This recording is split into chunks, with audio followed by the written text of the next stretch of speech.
"Name your price to leave," the Duke said. She smiled. "Your title will do nicely."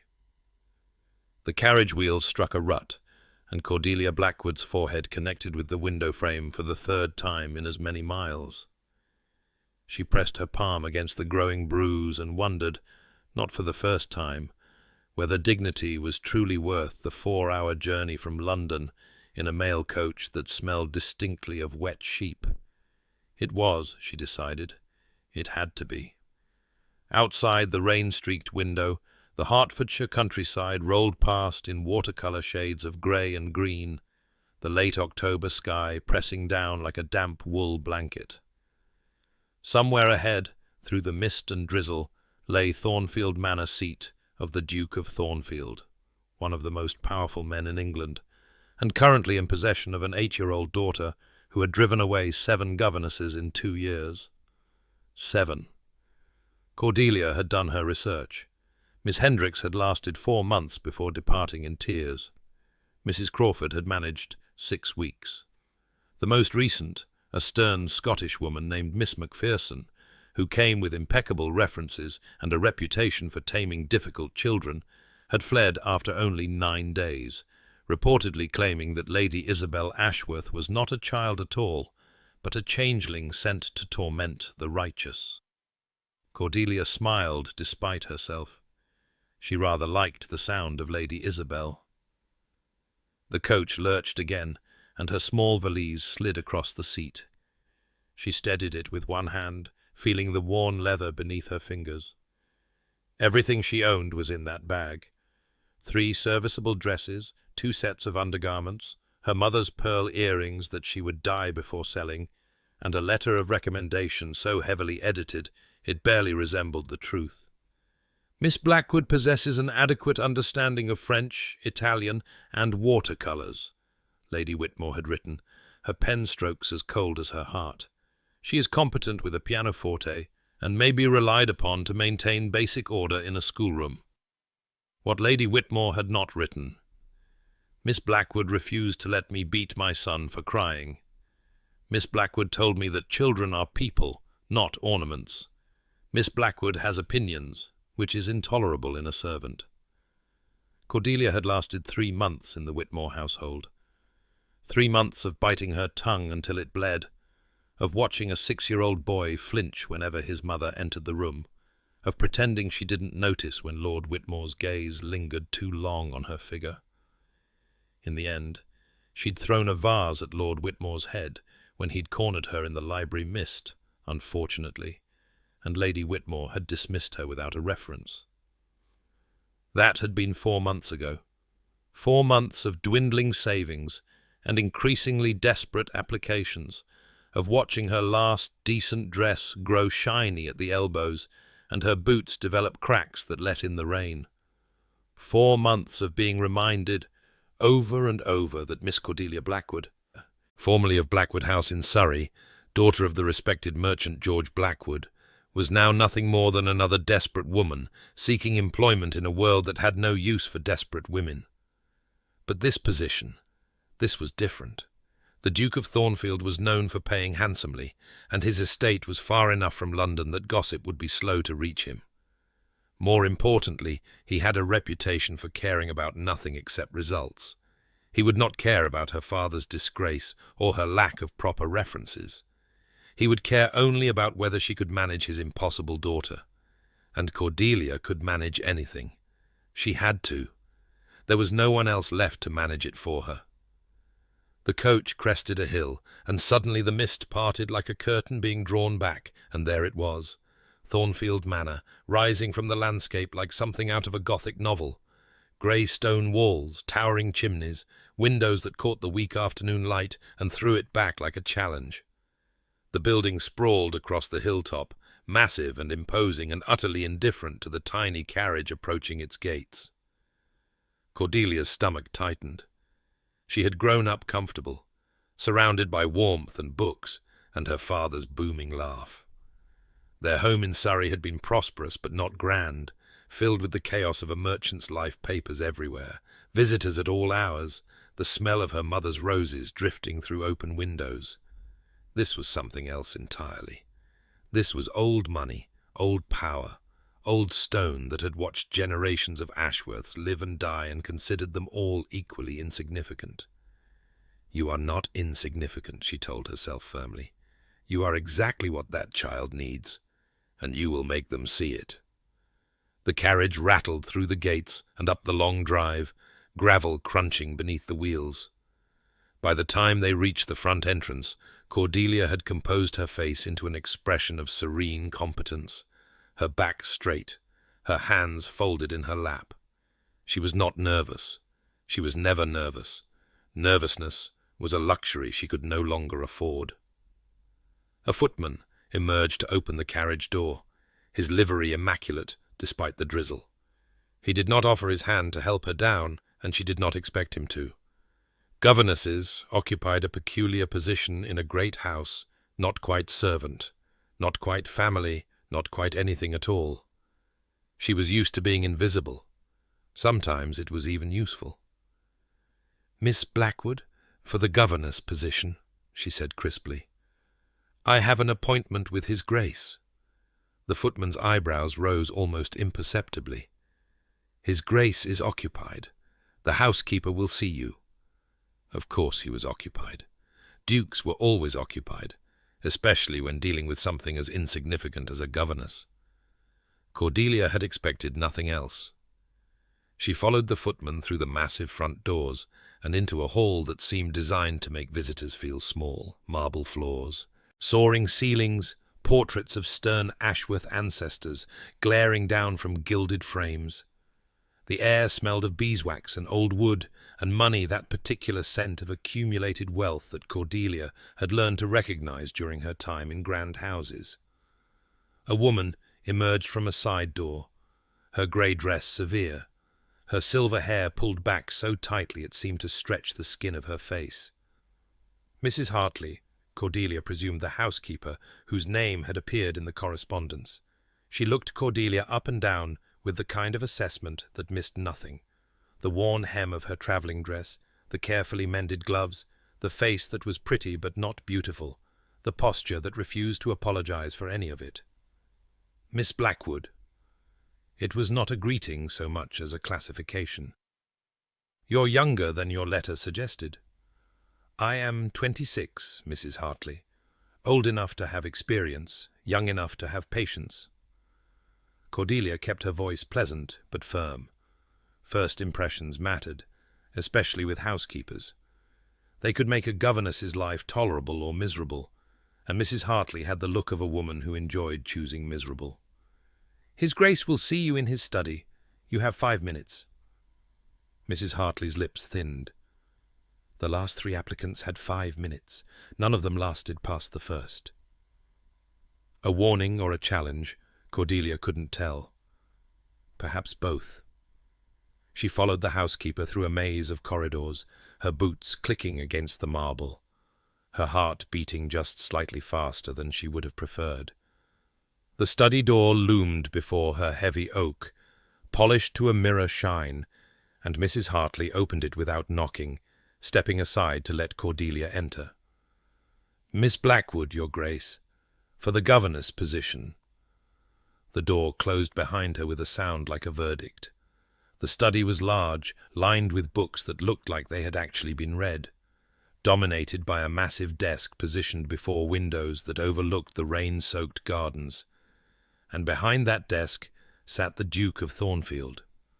Cordelia had heard descriptions of Sebastian Ashworth. Cold, they said, ruthless, handsome in the way of statues, beautiful, but impossible to touch.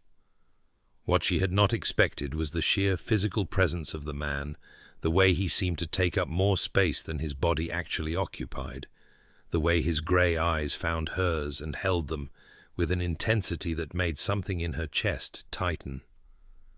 He was not handsome, she decided. Handsome was too soft a word. His face was all hard angles, sharp cheekbones, a jaw that could have been carved from the same stone as his manner, a mouth that looked like it had forgotten how to smile. His hair was black, silvered at the temples in a way that should have made him look older, but somehow only emphasized the lean vitality of his frame. He wore his clothes like armor, impeccably tailored, not a thread out of place. He did not rise when she entered. He did not greet her. He simply looked at her, his pen still in his hand, as if she were an interruption barely worth acknowledging. "Miss Blackwood." His voice was low, clipped, utterly without warmth. "Your references are thin." "My experience is not." She clasped her hands before her, refusing to fidget. "I have served as governess in 3 households and companion in 1. I am proficient in French, Italian, Latin, geography, history, arithmetic, watercolors, pianoforte, and needlework. I can also teach the basics of astronomy, botany, and chess, should the need arise." One dark eyebrow rose. "Latin? For a girl?" "Lady Isabel will be expected to run a household and manage an estate. Latin is the foundation of legal and medical terminology. It will serve her better than accomplishments designed only to impress potential husbands." The silence stretched between them like a wire pulled taut. Cordelia realized too late that she had let her opinions show. Most employers did not want opinions. Most employers wanted compliance, wrapped in competence. But Sebastian Ashworth was not most employers. Something flickered in his grey eyes, surprise, perhaps, or the first spark of reluctant interest. "You have previous experience with difficult children?" "I have previous experience with children who have not been understood." Cordelia kept her gaze steady on his. "There is a difference." "7 governesses would disagree with you." "7 governesses were not me." Another silence. He set down his pen and leaned back in his chair, studying her with an intensity that made her skin prickle. She forced herself to stand perfectly still, to meet his assessment without flinching. This was the moment she knew, the moment when he would decide whether she was worth the trouble. "My daughter," he said finally, "is not an easy child. She is stubborn, manipulative, and prone to theatrics. She has driven away every governess I have hired through a combination of tantrums, deception, and sheer force of will. The last one claimed Isabel had tried to set her hair on fire." "Had she?" The Duke's mouth twitched, not quite a smile, but close enough to count. "It was only a candle. Miss Macpherson was dramatic. Then Lady Isabel was simply testing boundaries." Cordelia allowed herself a small smile. "Children test boundaries when they feel unsafe. It is how they discover where the walls are." "You think my daughter feels unsafe?" The question was sharp, edged with something that might have been defensiveness or might have been guilt. Cordelia considered her answer carefully. "I think," she said, "that a child who has lost her mother and who has been through 7 governesses in 2 years is searching for something stable. She does not need discipline. She needs someone who will not leave." The Duke's expression shuttered, closing off whatever emotion had flickered there. He rose from his desk, and Cordelia was struck again by the sheer size of him, not just tall, but broad, powerful, a man built for command. He moved toward the window, presenting her with his back, and she took the opportunity to breathe. "1 month," he said without turning. "Trial period, £20 per annum if you survive it. You will have Sundays off and full access to the library. Your room will be in the east wing, near the nursery. You will take meals in your quarters unless otherwise instructed." £20 was generous, very generous for a governess. Cordelia's heart leapt, but she kept her voice steady. "Acceptable. When do I meet Lady Isabel?" He turned then, and something in his face made her stomach clench. It was not cruelty, exactly, but there was a warning in his eyes. a challenge. "Now," he said, and crossed to the bell-pull by the door. Within moments the door opened, and Mrs. Hartley appeared, her face carefully blank. Behind her, held firmly by the hand, was a small figure in a white dress. Lady Isabel Ashworth was 8 years old, and clearly furious about it. She had her father's dark hair and sharp features, but her eyes were different, a deep blue that flashed with something between anger and intelligence. Her chin was lifted, her small jaw set, her entire posture radiating defiance. "Lady Isabel," the Duke said, his voice flattening into something cold and formal. "This is Miss Blackwood. She is to be your new governess." Isabel's gaze swept over Cordelia with contempt far too practised for a child her age. "The last one smelled like cabbage and cried when I put a frog in her bed." "What will make you cry, Miss Blackwood? I'm collecting specimens." Mrs. Hartley's sharp intake of breath suggested this was not the introduction she had hoped for. The Duke's face remained impassive, but Cordelia caught the slight tension in his shoulders, the way his hands curled at his sides. She smiled. "That depends on the frog. Was it a common frog or a marsh frog? The common ones are quite dull, but the marsh frogs have the most remarkable call. I collected them myself when I was your age." Isabel blinked. Whatever response she had expected, it was not this. "You collected frogs?" "Frogs, newts, and one particularly aggressive toad named Wellington, who lived in my mother's garden for 3 years. Cordelia crouched down, bringing herself to the child's eye level. "He bit my finger once. I still have the scar. Would you like to see?" She extended her hand, palm up, showing the tiny white mark on her index finger. Isabel stared at it, her defiance wavering in the face of unexpected interest. "Toads don't bite," she said, but her voice was uncertain now. "This one did. He was defending his territory. I had accidentally stepped on his favorite moss patch." Cordelia met the child's blue eyes steadily. "I learned something important that day.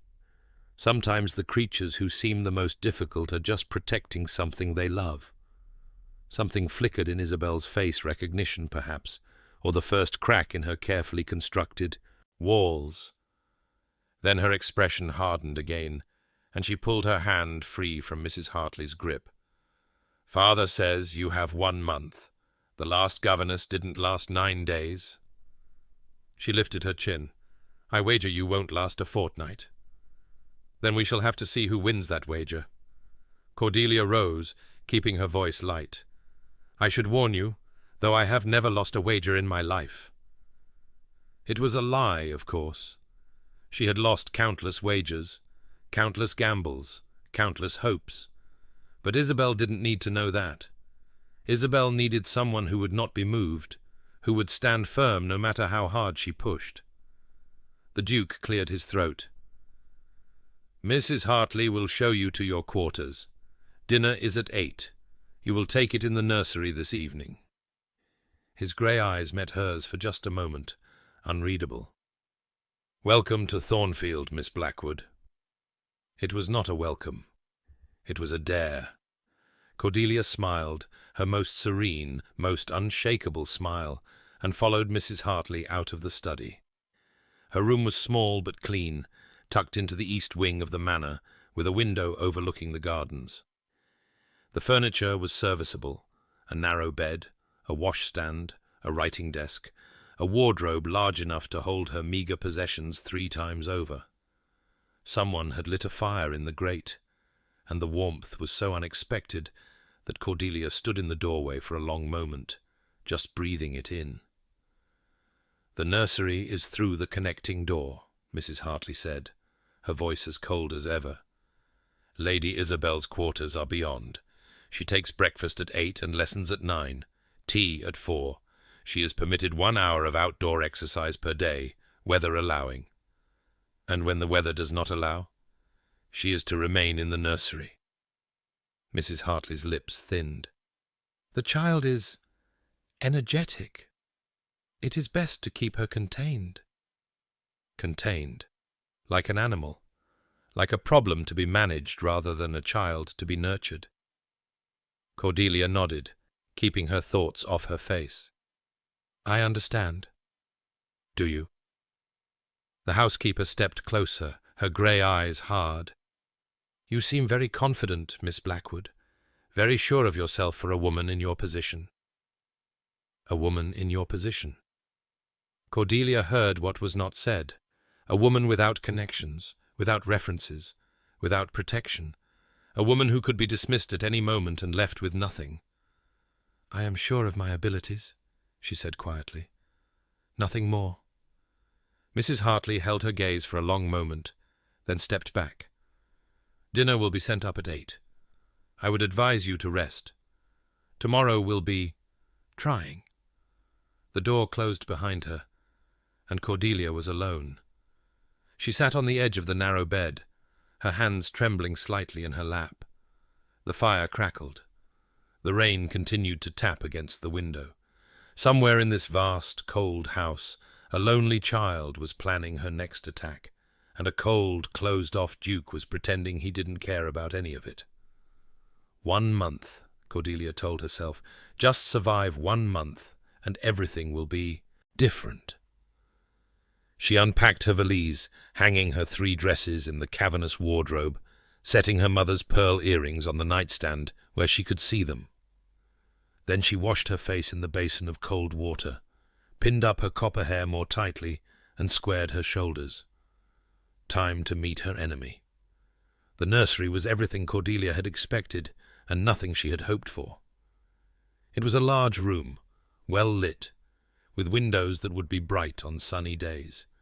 But it felt abandoned somehow, the toys neatly arranged on shelves, the books lined up with military precision, the desk and chair positioned exactly in the center of the room, as if for a formal portrait. There was no chaos here, no evidence of a child's life being lived. Isabel stood by the window, her small figure silhouetted against the grey afternoon light. She did not turn when Cordelia entered. "The door does not lock from the outside," she said. "I checked. You cannot trap me in here." "I have no intention of trapping you anywhere." Cordelia moved to the center of the room, positioning herself where Isabel could see her without turning. "This is your space? I am merely a guest in it." "You are not a guest. You are an employee." The child's voice was precise, cutting. "Employees can be dismissed." "They can." Cordelia settled into the chair by the desk, making herself comfortable. "So can dukes, technically. It just requires more paperwork." Isabel turned then, her blue eyes narrowed. "Dukes cannot be dismissed. They are born to their positions." "True, but there have been dukes throughout history who have lost their titles for treason, for madness, for marrying the wrong person." Cordelia smiled slightly. "No position is truly secure, Lady Isabel. Not even a duke's. Certainly not a governess's." The child considered this, her small face thoughtful. She was clever, Cordelia realized, far cleverer than most adults gave her credit for. The tantrums and the frogs and the candle incidents were not the actions of an out-of-control child. They were strategies, carefully calculated to achieve a specific goal. The question was, what was that goal? "What do you want?" Isabel asked suddenly. The other governesses wanted different things. Miss Hendricks wanted me to love her. Mrs. Crawford wanted me to be quiet. Miss Macpherson wanted me to be afraid. Her chin lifted. "What do you want?" Cordelia considered the question seriously. It deserved a serious answer. "I want you to learn," she said finally, "not because it will make you a better prospect for marriage, or because it will please your father, or because it is expected. I want you to learn because there is a whole world out there full of remarkable things, and you deserve to know about them." Isabel was silent for a long moment. Then, "Miss Hendricks said something like that once, but she didn't mean it." "How do you know?" because when I asked her about the stars, she said ladies don't need to understand astronomy. The child's voice was flat, reciting a familiar disappointment. When I asked about history, she said I should focus on needlework. When I asked about death, she cried. Death. The word hung in the air between them, heavy with meaning. What did you ask about death? Cordelia kept her voice gentle. Isabel turned back to the window. When she spoke, her voice was small and tight, and entirely unlike the sharp-edged child who had challenged Cordelia downstairs. I asked if my mother knew she was going to die. If she knew, and had me anyway. A pause. Miss Hendricks said it was inappropriate to discuss. Then she cried. Then she asked father to dismiss me. To dismiss you? She said I was unnatural, that normal children don't ask such questions. Isabel's shoulders were rigid, her small hands clenched at her sides. I heard her telling Mrs. Hartley. She said I was disturbed, that there was something wrong with me. Cordelia rose from the chair and crossed to the window, standing beside the child but not touching her. Outside, the rain had stopped, and weak sunlight was breaking through the clouds, painting the gardens in shades of grey and gold. There is nothing wrong with you, she said quietly. Those are exactly the right questions to ask. They are just very hard questions, and most adults don't know how to answer them. Do you know how to answer them? I don't know if your mother knew she was going to die. I suspect she knew there was a risk. There is always a risk with childbirth. But I think... Cordelia paused, choosing her words carefully. I think she looked at that risk and decided you were worth it. I think she wanted you so much that she was willing to be brave. Isabel said nothing. Her reflection in the window glass was small and still and achingly vulnerable. My mother died too, Cordelia continued softly. When I was 12, she was ill for a long time before a wasting sickness that the doctors couldn't name. I used to ask her if she was going to die, and she always said she didn't know. Did she know? I think she did. But I think she didn't want to waste her time being afraid. Cordelia watched the child's reflection. She used to tell me that the people we love never really leave us. They stay with us in the things they taught us, the words they said, the way they made us feel. Your mother is still here, Isabel. Every time you are brave, every time you are curious, every time you refuse to be what other people expect you to be, that's her. Isabel's shoulders began to shake. She made no sound, but Cordelia could see the tears sliding down her cheeks in the reflection, could see the way her small body trembled with the effort of keeping silent. She did not touch the child. Not yet. It was too soon for that. You don't have to be strong all the time, Cordelia said. Not with me. You can ask any question you want, feel any feeling you need to feel. That's what I'm here for. For a long moment, there was only the sound of Isabel's ragged breathing and the distant call of birds in the garden. Then, slowly the child turned. You won't last, she whispered. They never do. Then I suppose you'll have to wait and see. Cordelia smiled gently. In the meantime, shall we begin with astronomy? I have always found that the stars help put things in perspective. Isabel stared at her for a long moment, her blue eyes red-rimmed and searching. Then she nodded once, and something in Cordelia's chest loosened. It was not trust, not yet. But it was a beginning. The days that followed were a battlefield of small skirmishes and careful victories. Isabel tested Cordelia constantly, hiding her lesson books, refusing to eat breakfast, filling her bed with spiders, which Cordelia calmly relocated to the garden, remarking that the orb weavers would be much happier outdoors where they could build proper webs. She was rude to Mrs. Hartley in Cordelia's presence, clearly hoping to provoke a reaction.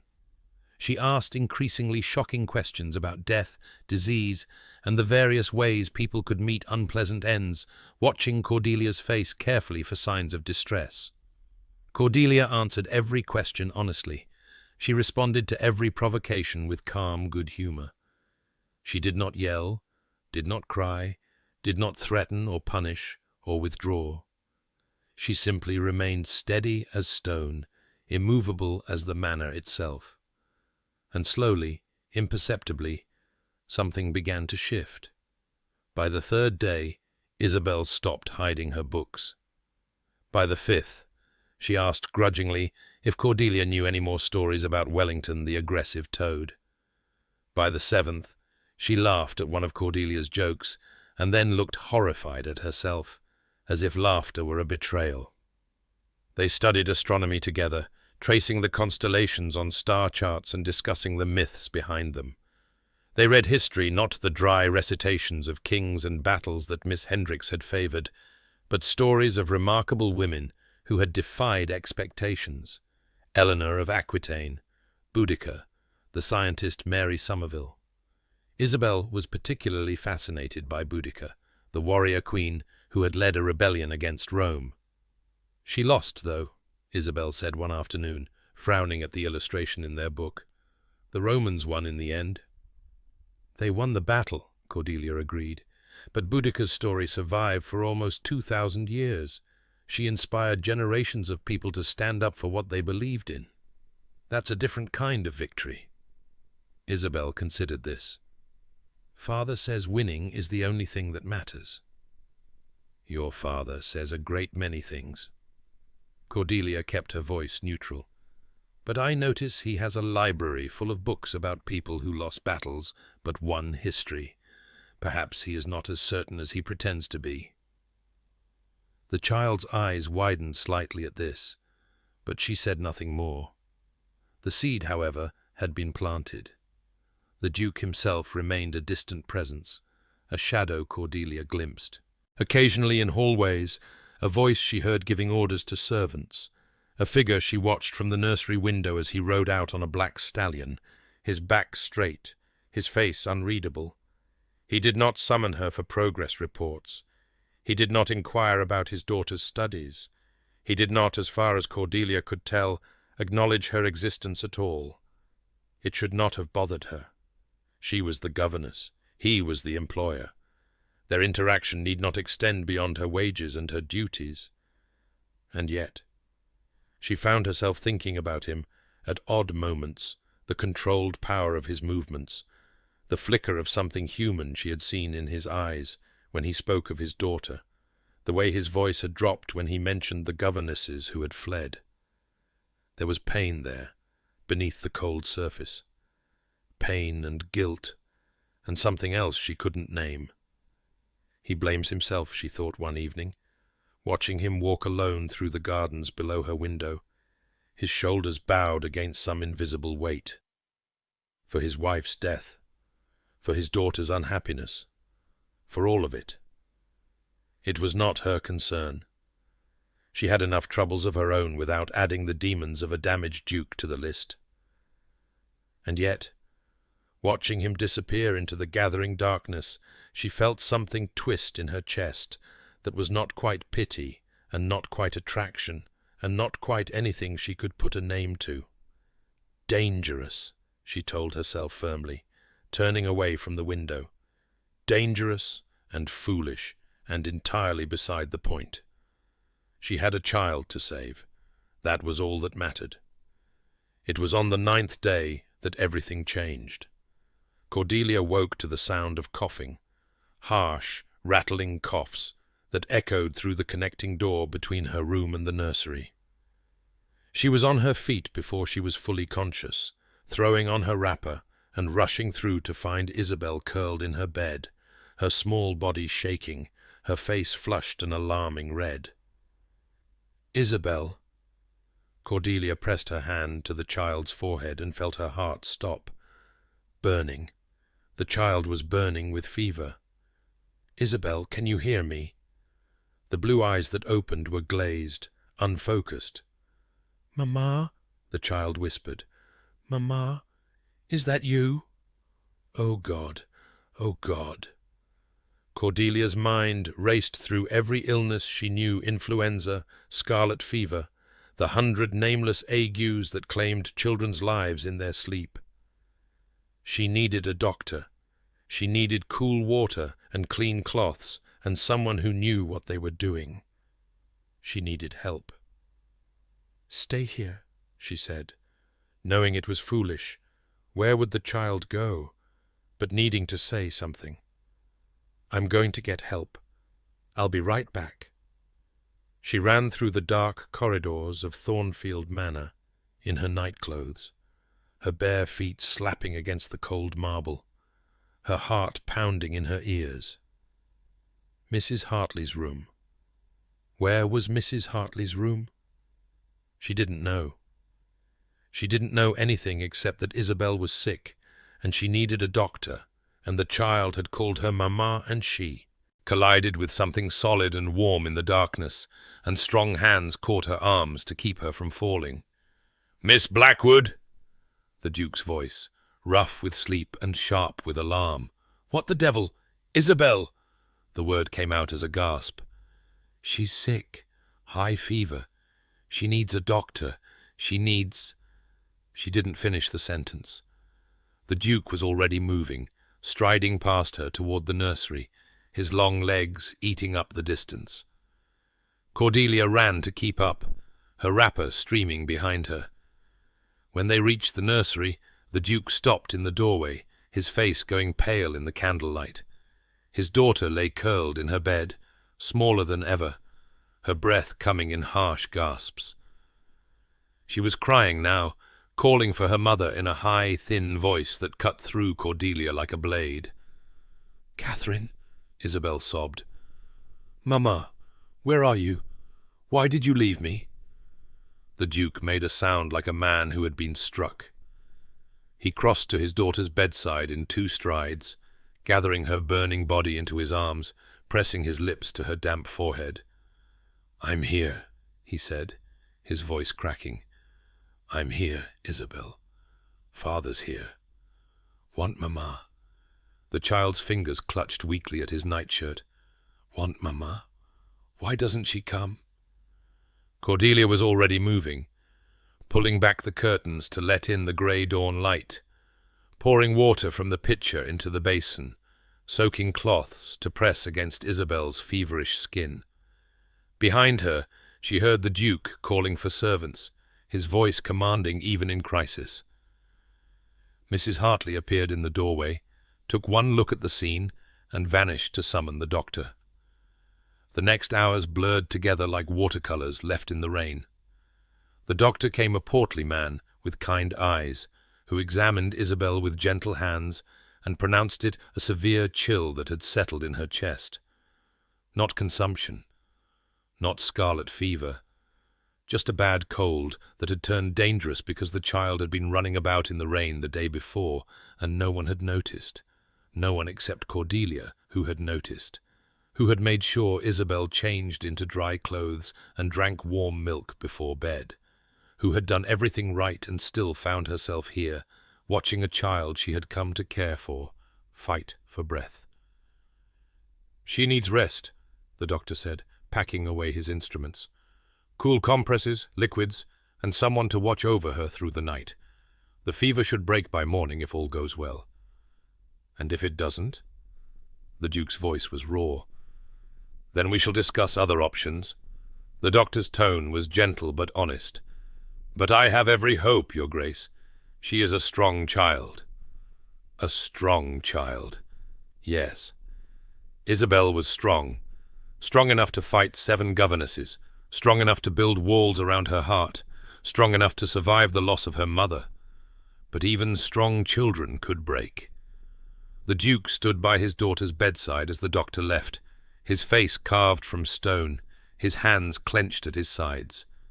He looked, Cordelia thought, like a man who had been to hell before and recognized the landscape. "You may go," he said, without looking at her. "I will watch over her." "Your Grace, I said go." His voice was a whip-crack in the quiet room. "You have done enough. This is not your concern." Not her concern.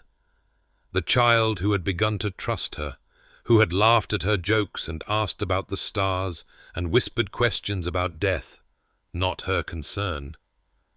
Something hot and fierce rose in Cordelia's chest. She stepped forward, placing herself directly in his line of sight. "With respect, Your Grace, I am not leaving."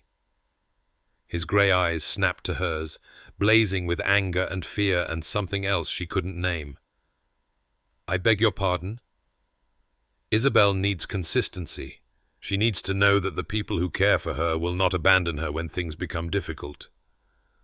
Cordelia held his gaze steadily.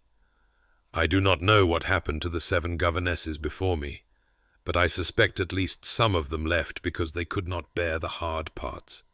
I am not them. I am staying. You are the governess.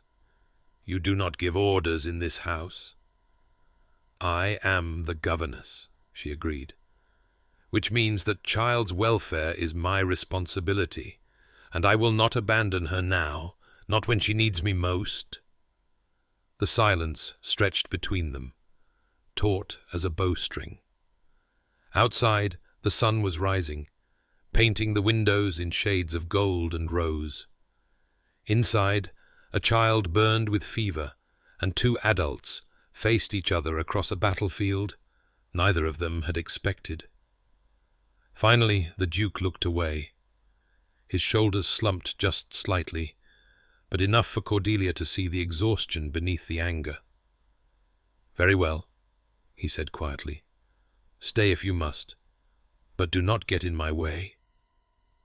"I wouldn't dream of it." Cordelia was already moving to Isabel's bedside, lifting the cloth from the basin to press against the child's forehead. "Why don't you rest, Your Grace? I will call you if anything changes." "I am not leaving my daughter." "Then sit." She nodded toward the chair by the window. "You will be no use to her if you collapse from exhaustion." For a moment she thought he would argue. Then, with a sound that might have been a laugh or might have been a sob, he sank into the chair and dropped his head into his hands. The night that followed was the longest of Cordelia's life. She and the Duke took turns at Isabel's bedside, one cooling her forehead with compresses, while the other rested in the chair by the window. They did not speak except when necessary. They did not look at each other except when handing off the cloth or the cup of water. But there was a strange intimacy in the silence, a shared vigil that required no words.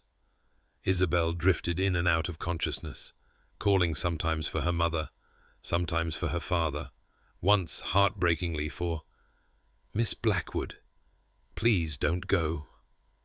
Cordelia held her hand through all of it, murmuring reassurances, singing half-remembered lullabies from her own childhood. She caught the Duke watching her once, his grey eyes unreadable in the dim light.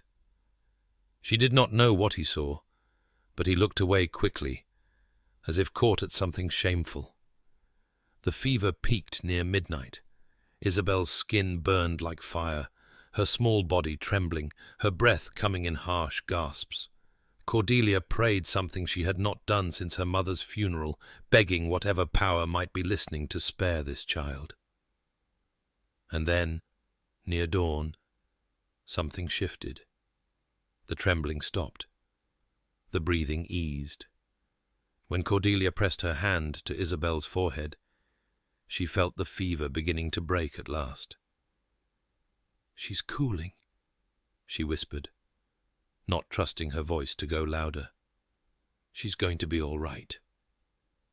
The Duke was at her side in an instant, his hand brushing his daughter's cheek, his eyes searching her face for signs of recovery.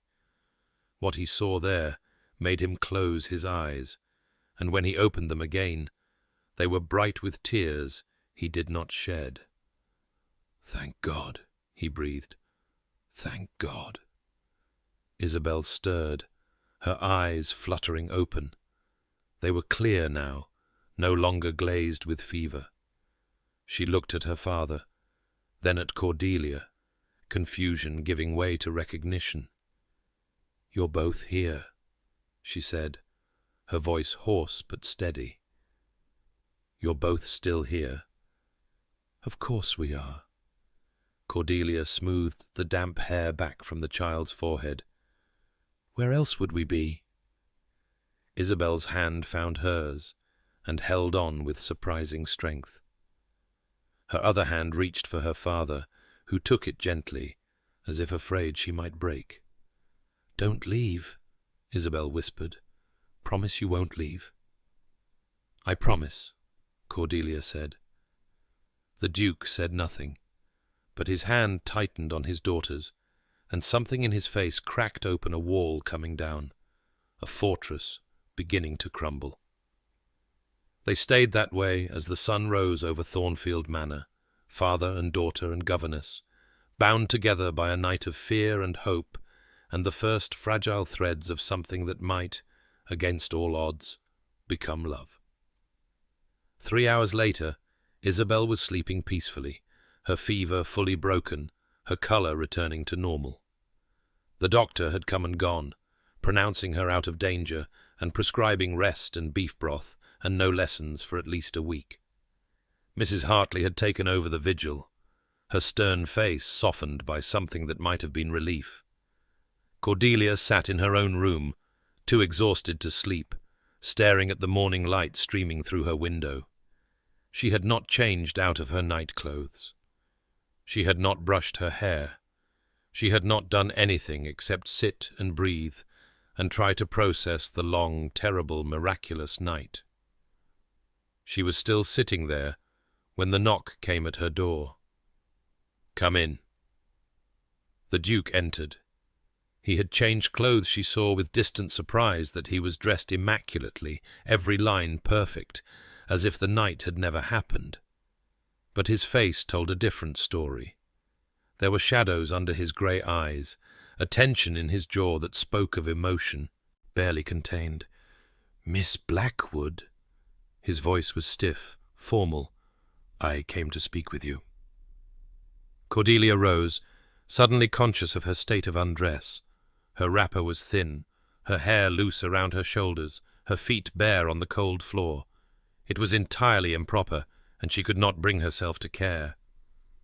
"Of course, Your Grace."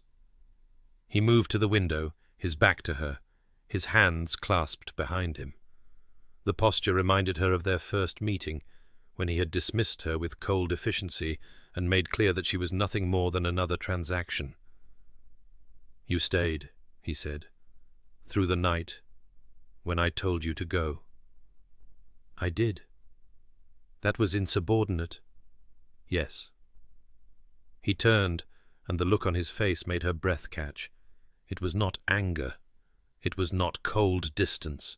It was something raw and complicated and entirely human. "You could have left," he said. "Any other governess would have.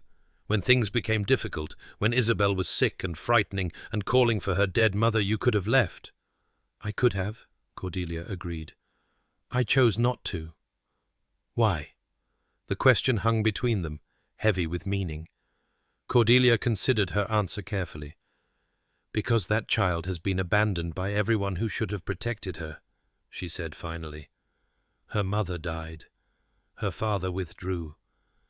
The people who were supposed to care for her fled the moment things became hard. She has learned at 8 years old that love is temporary and people cannot be trusted." She met his grey eyes steadily. "I will not be another lesson in that cruel curriculum." Something shifted in his face. The crack she had seen by Isabel's bedside widened, deepened, became a chasm. "You presume to judge me." His voice was soft, dangerous. "You presume to know what I have suffered. What I have... I presume nothing." Cordelia cut him off, her own voice sharp. "I see a child who is desperate for her father's attention, and a man who is so consumed by his own guilt that he cannot give it. That is not judgment, Your Grace. That is observation." The silence that followed was absolute. Cordelia's heart hammered in her chest. She had gone too far.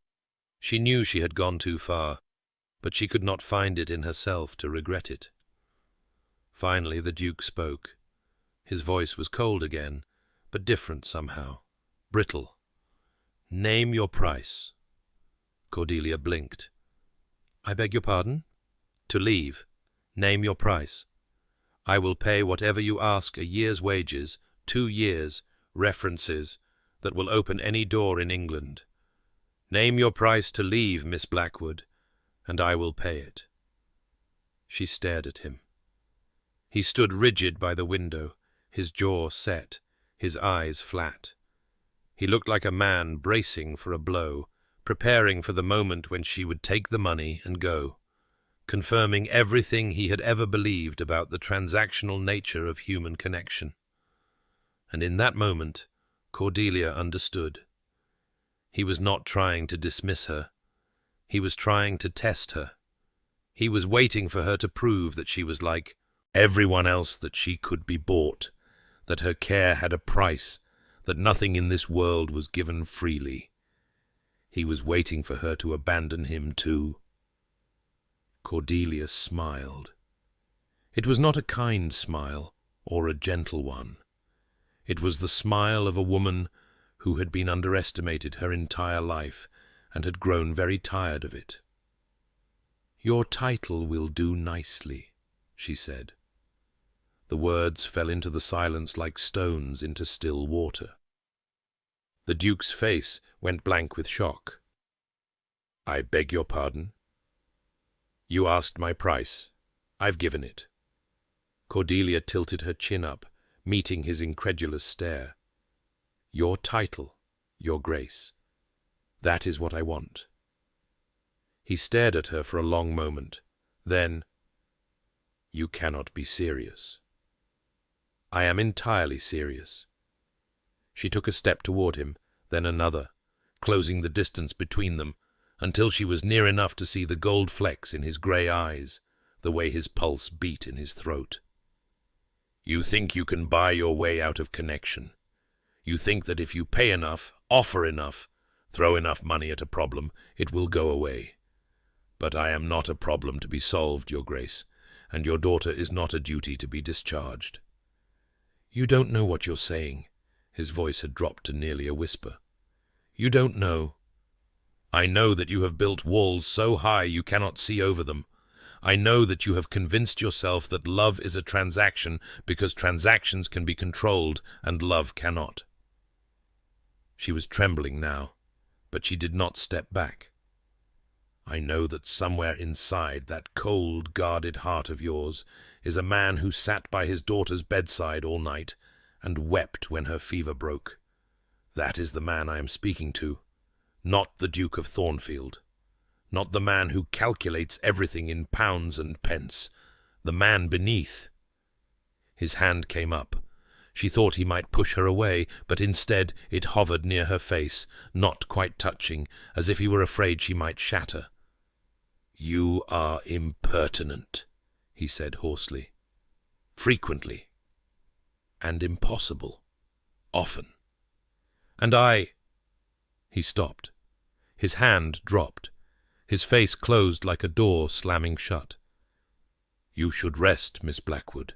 It has been a long night." He stepped around her, heading for the door, and Cordelia let him go. She had said enough, perhaps too much. But at the threshold he paused. Without turning around, his voice barely audible. "Thank you for staying." Then he was gone, and Cordelia was alone with the morning light and the echo of words that had changed everything. The days following Isabel's recovery passed in a strange suspension, as if the household itself were holding its breath. Cordelia threw herself into her duties with renewed determination, filling the nursery hours with lessons on astronomy and history and the proper conjugation of French verbs. Isabel, weakened but recovering, proved a surprisingly eager student, as if the brush with mortality had burned away some of her resistance, leaving behind a child hungry for connection. But it was the Duke who haunted Cordelia's thoughts. She saw him everywhere now. Or rather, she noticed him everywhere. The tall figure striding across the grounds at dawn, the shadow passing her door at night, the presence she felt watching from windows as she walked Isabel through the gardens. He did not speak to her beyond the barest necessities. He did not summon her for reports on his daughter's progress. He certainly did not reference the extraordinary conversation in her bedroom, the words that had hung between them like sparks waiting to catch fire. Your title will do nicely. What had she been thinking? Cordelia asked herself the question a dozen times a day, cringing at her own audacity. She had all but proposed to a duke who employed her, who could dismiss her with a word, who held her entire future in his aristocratic hands. It was madness. It was career suicide. It was the most reckless thing she had ever done, and she had once thrown a vase at a viscount's head. And yet, she could not regret it.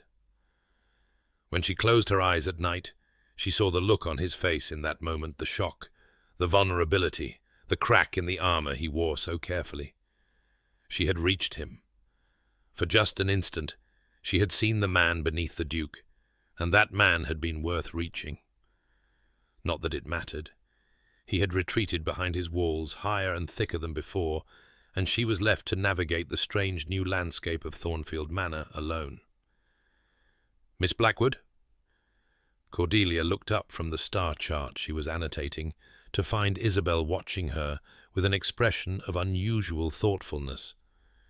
They were in the nursery, the afternoon light slanting golden through the windows, a pot of chocolate cooling between them. Yes, Isabel? Why did you become a governess? The question was unexpected. Isabel had asked many things over the past weeks about death and stars and warrior queens, but never about Cordelia herself. It was, Cordelia realized, a sign of trust, a willingness to see her as a person rather than merely a function. I became a governess because I needed to earn my living, she said carefully. My father died and our fortune was lost. I had to find a way to support myself. But you're a lady. Isabel's brow furrowed. Ladies don't work. Some ladies do. The ones without fathers or husbands or fortunes, we work, or we starve. Cordelia kept her voice matter-of-fact. There was no point in wrapping the truth in pretty paper. Isabel would see through it immediately. I was fortunate.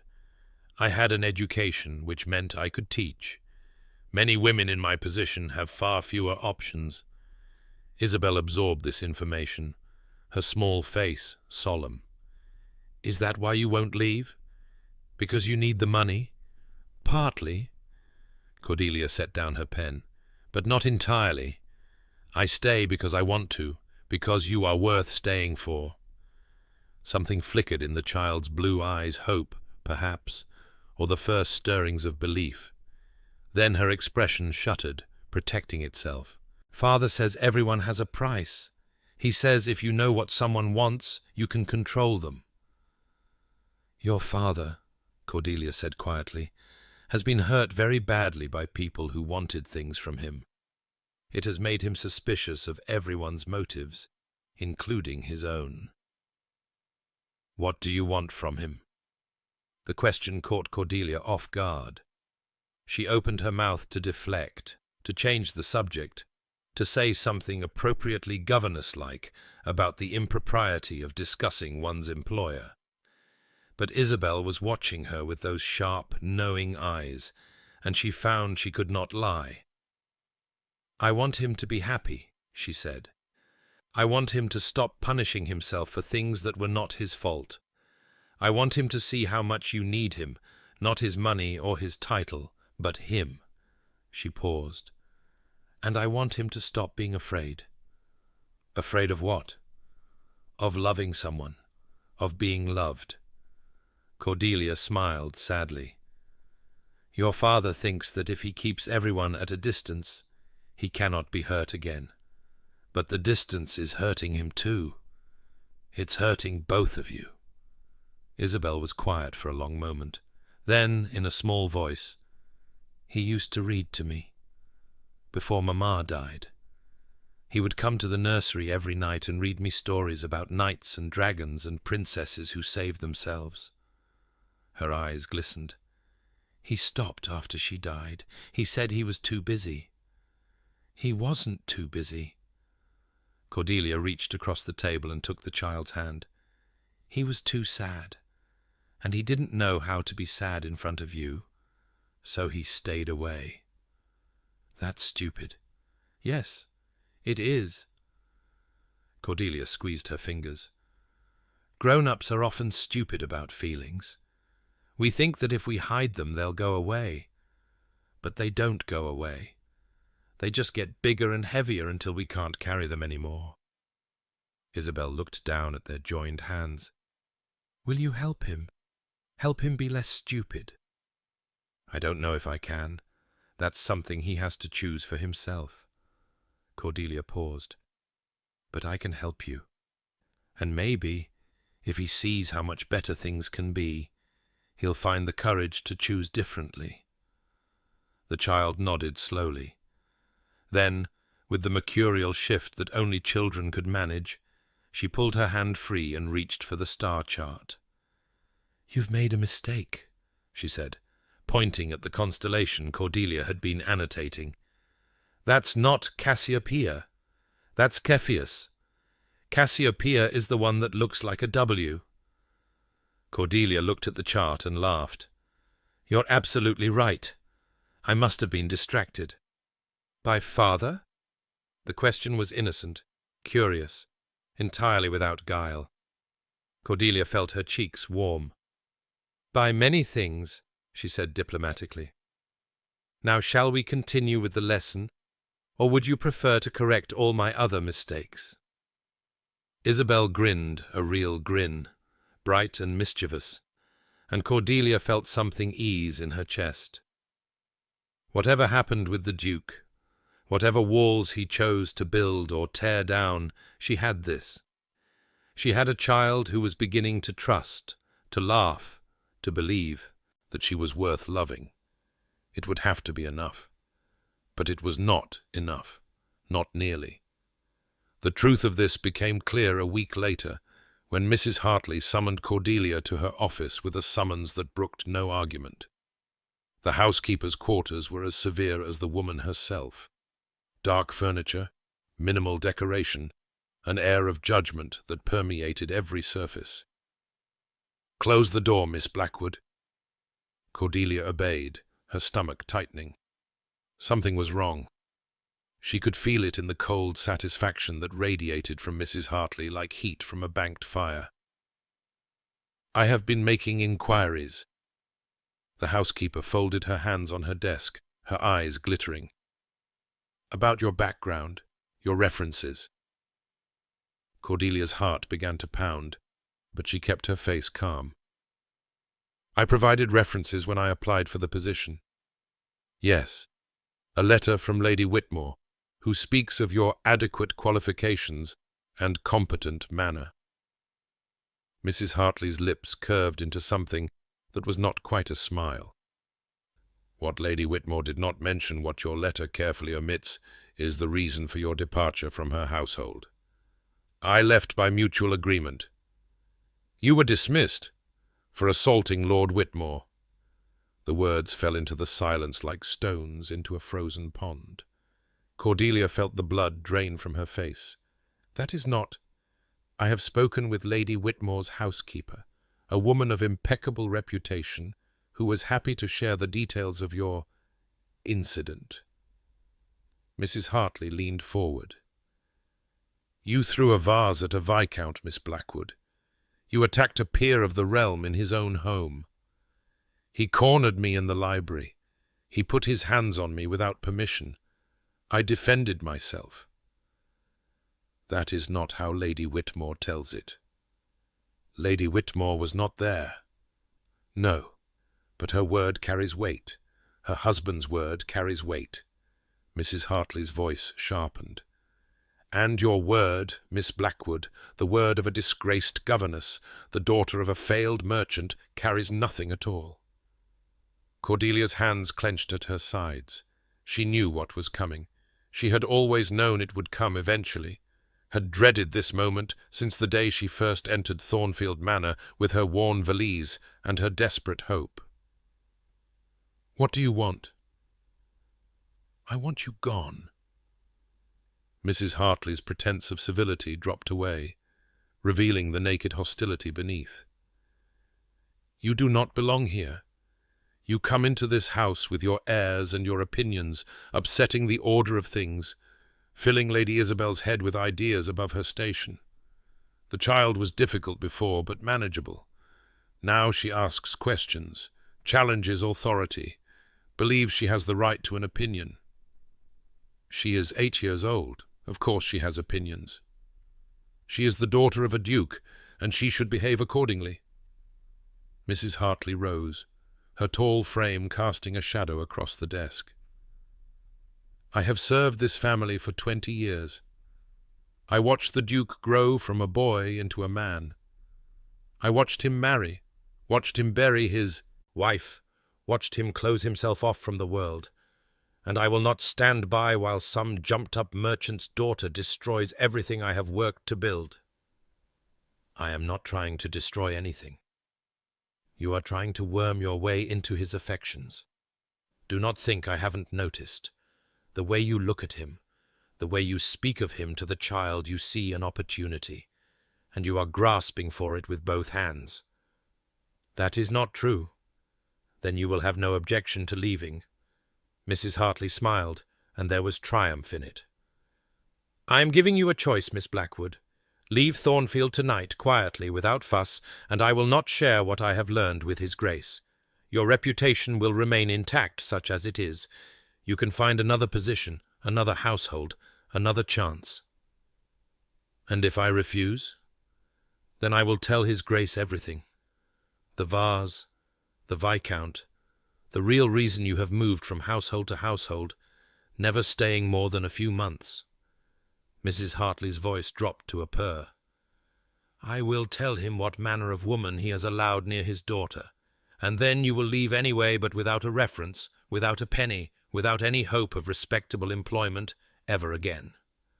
Cordelia stood very still. Her mind raced through options, possibilities, escape routes that did not exist. Mrs. Hartley was right. Her word meant nothing. She was a governess, a servant, a woman without protection or power. If the housekeeper chose to destroy her, there was nothing Cordelia could do to stop it.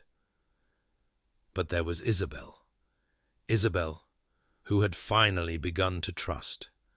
Isabel, who had asked Cordelia to help her father be less stupid. Isabel, who would wake tomorrow to find yet another governess gone, yet another person who had promised to stay and then vanished without warning. Cordelia could not do that to her. She would not. "No." The word came out steady, stronger than she felt. Mrs. Hartley's smile faltered. "I beg your pardon?" "I said no. I will not leave." Cordelia lifted her chin. "Tell His Grace whatever you wish. Tell him about the vase, the Viscount, every rumour and whisper you have managed to collect. But I am not leaving that child. You are making a mistake." "Perhaps, but it is my mistake to make." For a long moment they stared at each other, two women on opposite sides of a battle that had nothing and everything to do with a lonely child and a broken duke. Then Mrs. Hartley's face hardened. "Very well. You have chosen your path, Miss Blackwood. Do not say I did not warn you." She swept past Cordelia and out of the room, her skirts rustling with furious purpose. Cordelia remained standing, her heart pounding, her legs threatening to give way beneath her. What had she done? She had 3 hours to prepare herself, 3 hours of teaching Isabel French vocabulary, while her mind raced through explanations, defences, arguments she might offer when the Duke inevitably summoned her. 3 hours of pretending that everything was normal, while her entire future hung by the thinnest of threads. When the summons came, she was almost relieved. "His Grace wishes to see you in the library." The footman's voice was carefully neutral, but Cordelia caught the flicker of curiosity in his eyes. Word had spread then. The household knew something was happening, even if they didn't know what. She followed him through the familiar corridors, her footsteps echoing against the marble, her spine held deliberately straight. The library doors loomed before her, the same doors she had passed 100 times, and then the footman was opening them, and she was stepping through into the warm, book-scented dimness. The Duke stood by the fireplace, his back to her, his posture rigid. He did not turn when she entered. "Close the door." She obeyed. The click of the latch seemed very loud in the silence. "Mrs. Hartley has made some concerning allegations." His voice was flat, controlled. "She claims you were dismissed from your previous position for violence against your employer. She claims your references are fraudulent. She claims—" He paused. "She claims many things. Some of them are true." Now he turned. His face was the cold mask she remembered from their first meeting, all sharp angles and guarded eyes, betraying nothing. "Which ones?" "I did throw a vase at Lord Whitmore. I missed, unfortunately." Cordelia kept her voice steady. "He cornered me in his library late one evening and attempted to force himself upon me. When I resisted, he threatened to have me dismissed without a reference, so I threw the vase and ran." Something flickered in the Duke's grey eyes. "And your references?" "My letter from Lady Whitmore is genuine, but selective. She chose not to mention the circumstances of my departure. I suspect she was embarrassed by her husband's behaviour, and wanted the matter forgotten." "So you are guilty of deception." "I am guilty of desperation." Cordelia met his gaze without flinching. "I needed employment. No one would hire a governess who had attacked a viscount, regardless of the reason. So I accepted the reference Lady Whitmore offered and prayed no one would look too closely." The Duke was silent for a long moment. His face gave nothing away, but Cordelia could see the tension in his shoulders, the way his hands were clasped too tightly behind his back. "Mrs. Hartley believes you are fortune-hunting, that you have targeted me as a mark, and are using my daughter to worm your way into my affections." "Mrs. Hartley believes what she wishes to believe. That is not an answer." "No." Cordelia took a breath. "The answer is that I am not fortune-hunting. I came to Thornfield because I needed a position, and I stayed because your daughter needed someone who would not leave.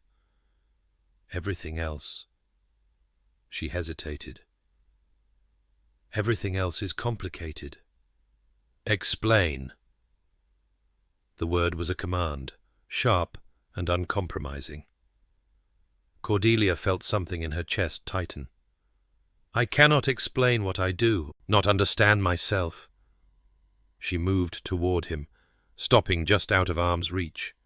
"I know that I care for Isabel genuinely, deeply, in a way that has nothing to do with money or position. I know that I have come to regard you with something beyond professional respect." "Regard." His voice was dry. "I am trying to be honest without being inappropriate. You told me my title would do nicely. That ship has sailed." Cordelia felt her cheeks warm. "I was making a point." "What point, exactly?" "That you see everything as a transaction. That you cannot imagine someone wanting something from you that cannot be bought." She met his eyes. "You offered me money to leave. I told you the only thing of value you possessed was something money could not buy. My title. Yourself. Your heart. The man you are beneath all the armor and walls and careful distance." She saw him flinch and pressed forward. "You have spent 6 years convincing yourself that you are nothing more than a duke, a function, a position, a collection of duties and obligations. But that is not true. I have seen you with your daughter. I have seen the way you looked at her when her fever broke. You are more than what you allow the world to see. And you think you can— what? Save me?" His voice was bitter. "Reform the cold, damaged Duke with your earnest declarations and your stubborn refusal to give up?" "I think I can see you. That is not the same thing." The silence stretched between them, heavy with things unsaid. The fire crackled in the grate. Outside the windows, twilight was gathering, painting the sky in shades of purple and grey. "Mrs. Hartley wants you gone," the Duke said finally. "She has made it clear that your presence in this household is disruptive." "I am sure she has. She has served my family for 20 years. She knows this house, this estate, my daughter. She has been loyal and reliable and above reproach. She has also been cruel to a child who desperately needs kindness, rigid with servants who deserve respect, and suspicious of anyone who threatens her position." Cordelia lifted her chin. "But I understand. She has seniority. She has history. I have neither." The Duke studied her for a long moment. Then slowly he moved toward her. "When Catherine died," he said quietly, "I thought I would die too. Not physically, my body continued to function, to eat and sleep and perform its duties, but whatever part of me was alive, was capable of joy or connection or love. That part died with her." Cordelia held her breath, afraid to move, afraid to break whatever spell had prompted this confession. "I blamed myself. I still blame myself. I married her because it was expected, because our families had an arrangement, because I thought that duty could substitute for love. And she died bringing my child into the world, a child I had convinced her to bear, because a duke requires an heir. Sebastian, don't—" His voice cracked. "Don't call me that. I don't—" He stopped, his jaw working. "I have spent 6 years telling myself that I deserved the punishment of isolation, that if I could not love properly, I should not love at all. I built walls around my heart because I thought they would protect me, protect everyone from the damage I cause. And have they? No." The word was barely a whisper. "They have only made everything worse. I have failed my daughter, failed my household, failed everyone who has tried to reach me. I am exactly what Mrs. Hartley believes you to be, a fortune hunter of a different sort, grasping at cold comfort because I am too afraid to risk warmth." Cordelia closed the distance between them. She reached up slowly, giving him time to pull away, and laid her hand against his cheek. "You are not beyond repair," she said softly. "No one is beyond repair." He closed his eyes. For a moment he leaned into her touch, his face softening, his breath shuddering out of him. Then he stepped back, and the mask slammed back into place. "Mrs. Hartley is dismissed." Cordelia blinked. "What?" "I said Mrs. Hartley is dismissed. Tonight. I will arrange for a generous pension and an excellent reference. She has served this family well, and her departure should not be unnecessarily cruel. But she cannot remain here, not after this." I don't understand." "Don't you?" He met her eyes, and there was something new there, not quite hope, but something adjacent to it. "She asked me to choose between a woman who has served me loyally for 20 years and a woman who has been here less than a month. She expected me to make the practical choice, the safe choice, the choice that would preserve order and stability. And you chose— I chose you." He said it simply, as if it were not the most extraordinary thing Cordelia had ever heard. "God help me, I chose you." The words hung between them, bright and terrifying. Cordelia's heart pounded in her chest. "Why?" "Because you stayed." His voice roughened. "Through the fever, through the difficult nights, Through my daughter's tantrums and my cold distance and everything this house has thrown at you, you stayed. Not because I paid you, not because you hoped for advancement, but because you gave your word to a lonely child and you refused to break it. That is not. And because when I offered to buy your departure, you refused. You looked me in the eye and told me that my title would do nicely, and for the first time in 6 years, someone made me feel like a man instead of a function. He stepped toward her again, and this time he did not stop at arm's reach. You see me, Cordelia. I do not know how or why, but you see me. And I am terrified, and I do not deserve you. But I cannot let you walk out that door. She should be sensible. She should point out the impropriety of this conversation, the impossibility of any future between a duke and a governess, the 1,000 ways this could end in disaster. Instead, she said, "Then don't." He kissed her. It was not a gentle kiss, not the tentative exploration of two people testing uncertain waters. It was desperate and consuming, the kiss of a drowning man who has finally found air. His hands came up to cup her face, his fingers threading through her hair, and she melted into him as if she had been waiting for this moment her entire life. When they finally broke apart, both breathing hard, his forehead rested against hers.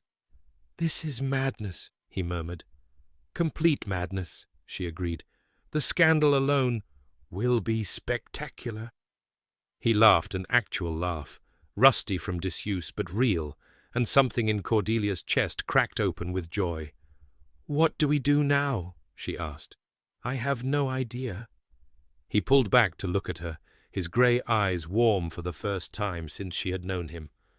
"But I suspect we should start by figuring out how to tell my daughter that her governess has managed to do the impossible. Win her wager? Make me fall in love with her." The words hung in the air between them, shimmering with possibility. Cordelia smiled the same smile she had given him that first morning, full of challenge and promise. "I did warn you," she said. "I never lose." The weeks that followed were the strangest of Cordelia's life. Mrs. Hartley departed Thornfield Manor within days, her face a mask of cold fury as she climbed into the carriage that would carry her away. The household watched in stunned silence, whispers spreading like wildfire through the servants' quarters. The Duke had dismissed Mrs. Hartley. The Duke had kept the governess. The Duke was, impossibly, smiling. Cordelia weathered the whispers with as much grace as she could muster. She was still Isabel's governess. That, at least, had not changed. She still taught lessons, still oversaw the child's education, still took her meals in the nursery like any proper employee. But there were differences now, subtle shifts in the architecture of her daily life. The Duke joined them for tea, not every day, but often enough that Isabel stopped looking surprised when he appeared in the nursery doorway, his presence filling the room like sunlight after rain. He listened to Isabel's recitations, praised her progress, asked questions about the books they were reading. Slowly, tentatively, father and daughter began to rebuild the bridge that had collapsed 6 years ago. And there were stolen moments, a brush of fingers in a hallway, a glance across a crowded room, the occasional evening when Cordelia would find herself summoned to the library for consultation about Isabel's education, and would leave an hour later with swollen lips and a racing heart. It was improper. It was scandalous. It was the happiest Cordelia had ever been. "Father says we're going to Lord Pemberton's ball," Isabel announced one afternoon, looking up from her geography lesson with barely concealed excitement. "He says you're coming too." Cordelia blinked. "I beg your pardon?" "The ball, next Saturday. Father says we're all going, and you're to pose as a distant cousin so no one asks questions about why the governess is dancing." This was news to Cordelia, who had not been informed of any ball, any dancing, or any distant cousin deception. She was formulating a diplomatic response when the nursery door opened and the Duke himself appeared. "I see my daughter has spoiled the surprise." His voice was dry, but his eyes were warm as they met Cordelia's. "I had intended to ask you myself. Ask me to attend a ball under a false identity. Ask you to be seen with me, in public, as something more than an employee." He crossed to where she sat, his hand coming to rest on the back of her chair. "It is a risk. If anyone recognizes you, if anyone suspects the truth—" "The scandal will be spectacular," Cordelia finished. "Yes, I believe we've established that. Are you willing?" She looked up at him, this complicated, damaged, slowly healing man who had somehow become the center of her world, and smiled. "I would be honored, Your Grace." "Sebastian." He said it quietly, a gift offered across the space between them. "When we are alone, when there are no servants or strangers to hear, call me Sebastian. Sebastian." She tested the name on her tongue, felt the intimacy of it settle into her bones. "Very well. I would be honored, Sebastian." His hand brushed her shoulder, the lightest of touches, and then he was gone. Isabel watched this exchange with the sharp eyes of a child who was rapidly putting together a puzzle. "You're going to marry him, aren't you?" she said. "That's why he's bringing you to the ball. He wants everyone to see." "Nothing has been decided, but you want to, and he wants to." Isabel tilted her head, considering. "Will you still be my governess after you're a duchess?" The word hit Cordelia like a physical blow. Duchess. She had not allowed herself to think that far ahead, had not permitted herself to imagine what might happen if this impossible thing actually came to pass. "We are very far from such decisions," she said carefully. "Your father and I have known each other only a few weeks. Society expects a proper courtship, a formal engagement, all the rituals of— Father doesn't care about society. He says society is a collection of hypocrites dressed in silk. He is not wrong, but even so. And you don't care about society either. You told me that the warrior queens who changed the world didn't wait for permission." Isabel crossed her arms. "Are you a warrior queen, Miss Blackwood? Or are you a coward?" Cordelia laughed despite herself. "You are an impertinent child. I learned it from you. Fair point." She reached across the table and took Isabel's hand. The child's fingers were small and warm, trusting in a way they had not been a month ago. "Whatever happens between your father and me," Cordelia said quietly, "I will not abandon you. That was my promise, and I intend to keep it. If I become a duchess—" the word still felt strange on her tongue. "If I become a duchess, you will still be my first priority. You have my word." Isabel studied her for a long moment. Then, satisfied by whatever she saw in Cordelia's face, she nodded. "Good. Now can we finish the geography lesson? I want to know about the Nile." The ball at Pemberton House arrived with all the inevitability of a storm on the horizon. Cordelia stood before the mirror in her borrowed gown, a confection of deep blue silk, that the Duke had arranged without her knowledge, fitted by a modiste who had asked no questions and barely recognized herself. The woman in the glass was elegant, polished, the kind of woman who belonged at balls and garden parties, and all the glittering events of the ton. She bore almost no resemblance to the desperate governess who had arrived at Thornfield Manor in a worn travelling dress and mended gloves. "You look beautiful." She turned to find Sebastian in the doorway, immaculate in evening dress, his grey eyes warm as they travelled over her. "I look terrified," she corrected. "That too." He crossed to her, taking her hands in his. "We do not have to do this. Say the word, and we will stay home. No one will think less of you." "You will think less of me, and I will think less of myself." She squeezed his fingers. "I am not going to hide. Not from society, not from the whispers, not from anything. If we are to be together, Let it be openly. You may change your mind after tonight. I may, but I doubt it." He smiled a real smile, unguarded and full of affection, and offered her his arm. "Then let us give them something to whisper about." Pemberton House was ablaze with light and colour, and the overwhelming press of London society at its most extravagant.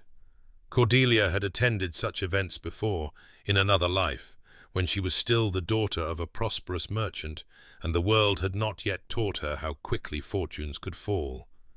But she had never entered a ballroom on the arm of a duke, never felt the weight of 100 curious stares, never experienced the peculiar combination of terror and exhilaration that came with being the centre of attention. The Duke guided her through the crowd with practised ease, his hand steady on her arm, his face the impassive mask he wore in public.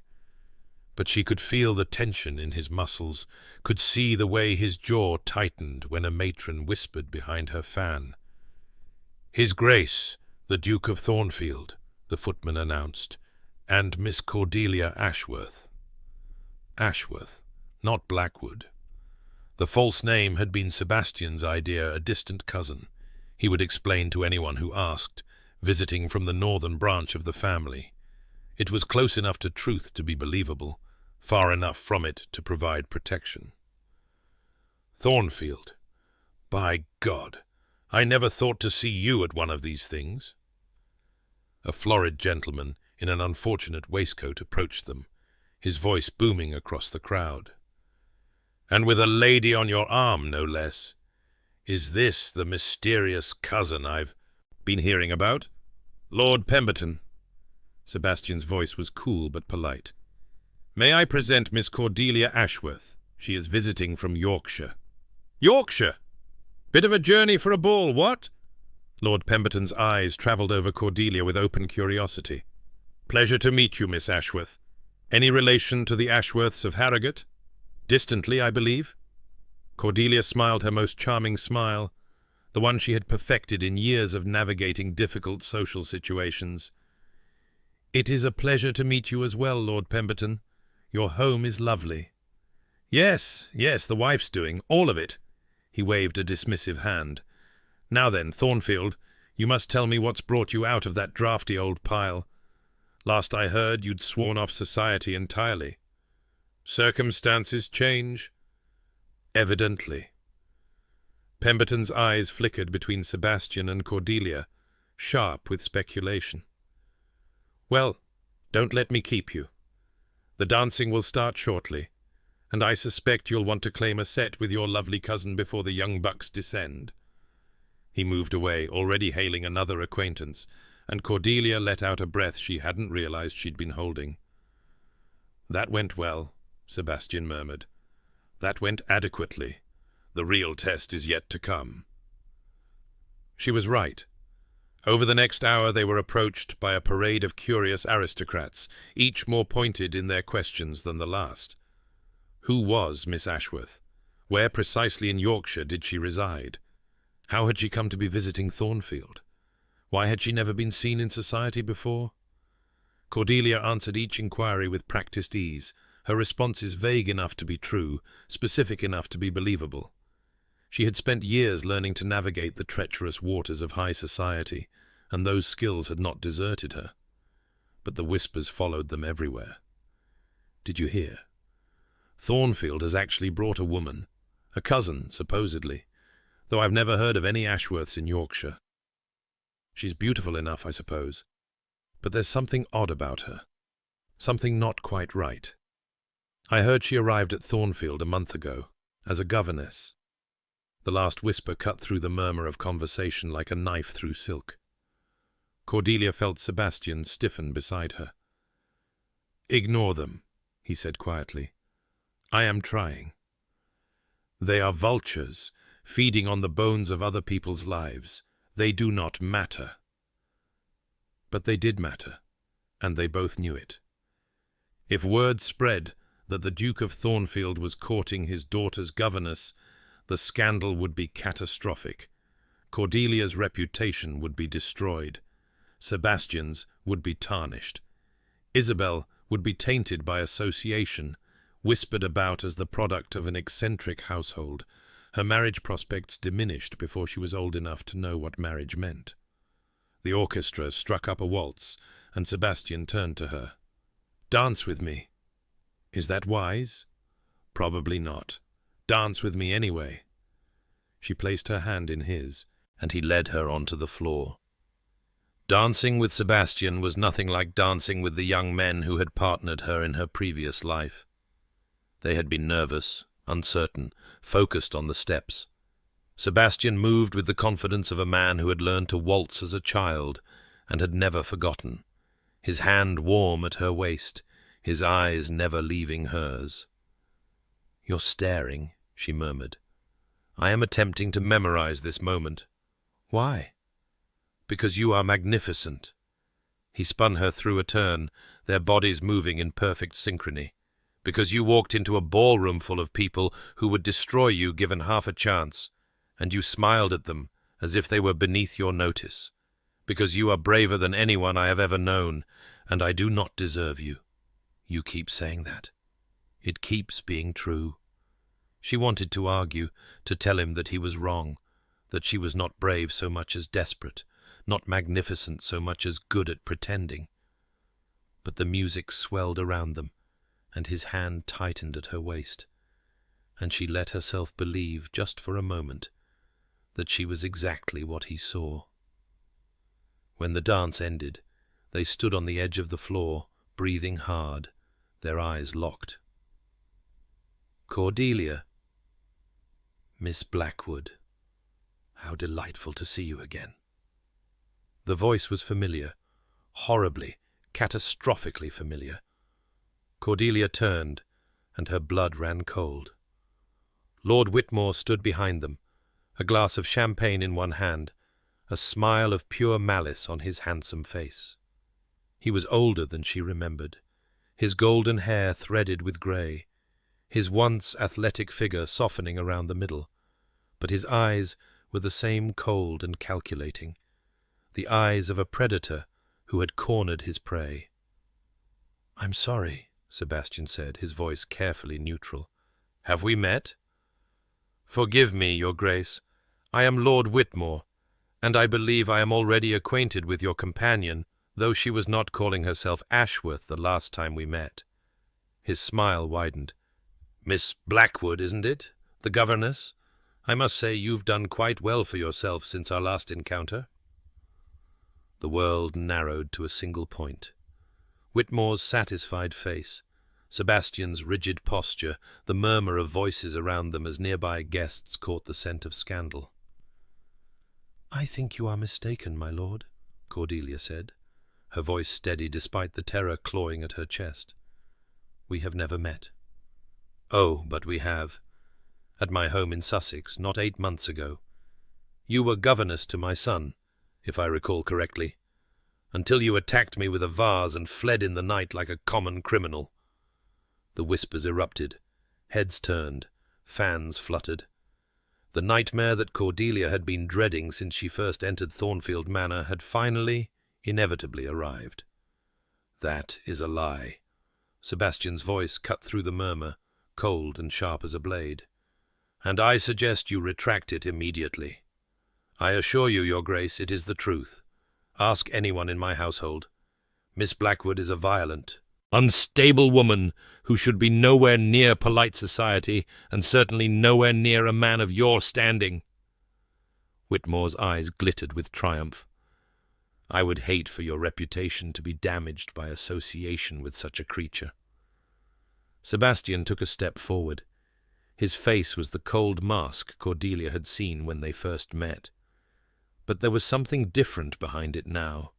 Not distance, but fury, barely contained. "You will not speak of her that way." "Your Grace." "I know what you are, Whitmore.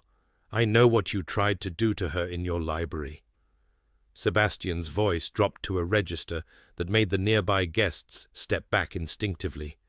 "I know you are a man who preys upon women who have no power to refuse him, and I know that if you ever come near her again, if you ever so much as speak her name in my presence, I will destroy you."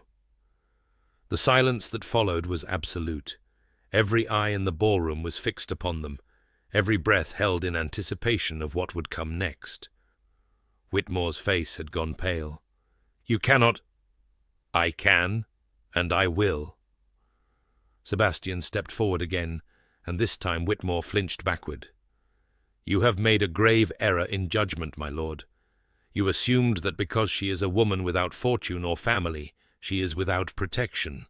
You were wrong. She has me, and I will spend every resource at my disposal ensuring that you regret this moment for the rest of your miserable life." He turned, offering Cordelia his arm with all the formality of a prince addressing a queen. "Shall we, Miss Blackwood?" She took his arm.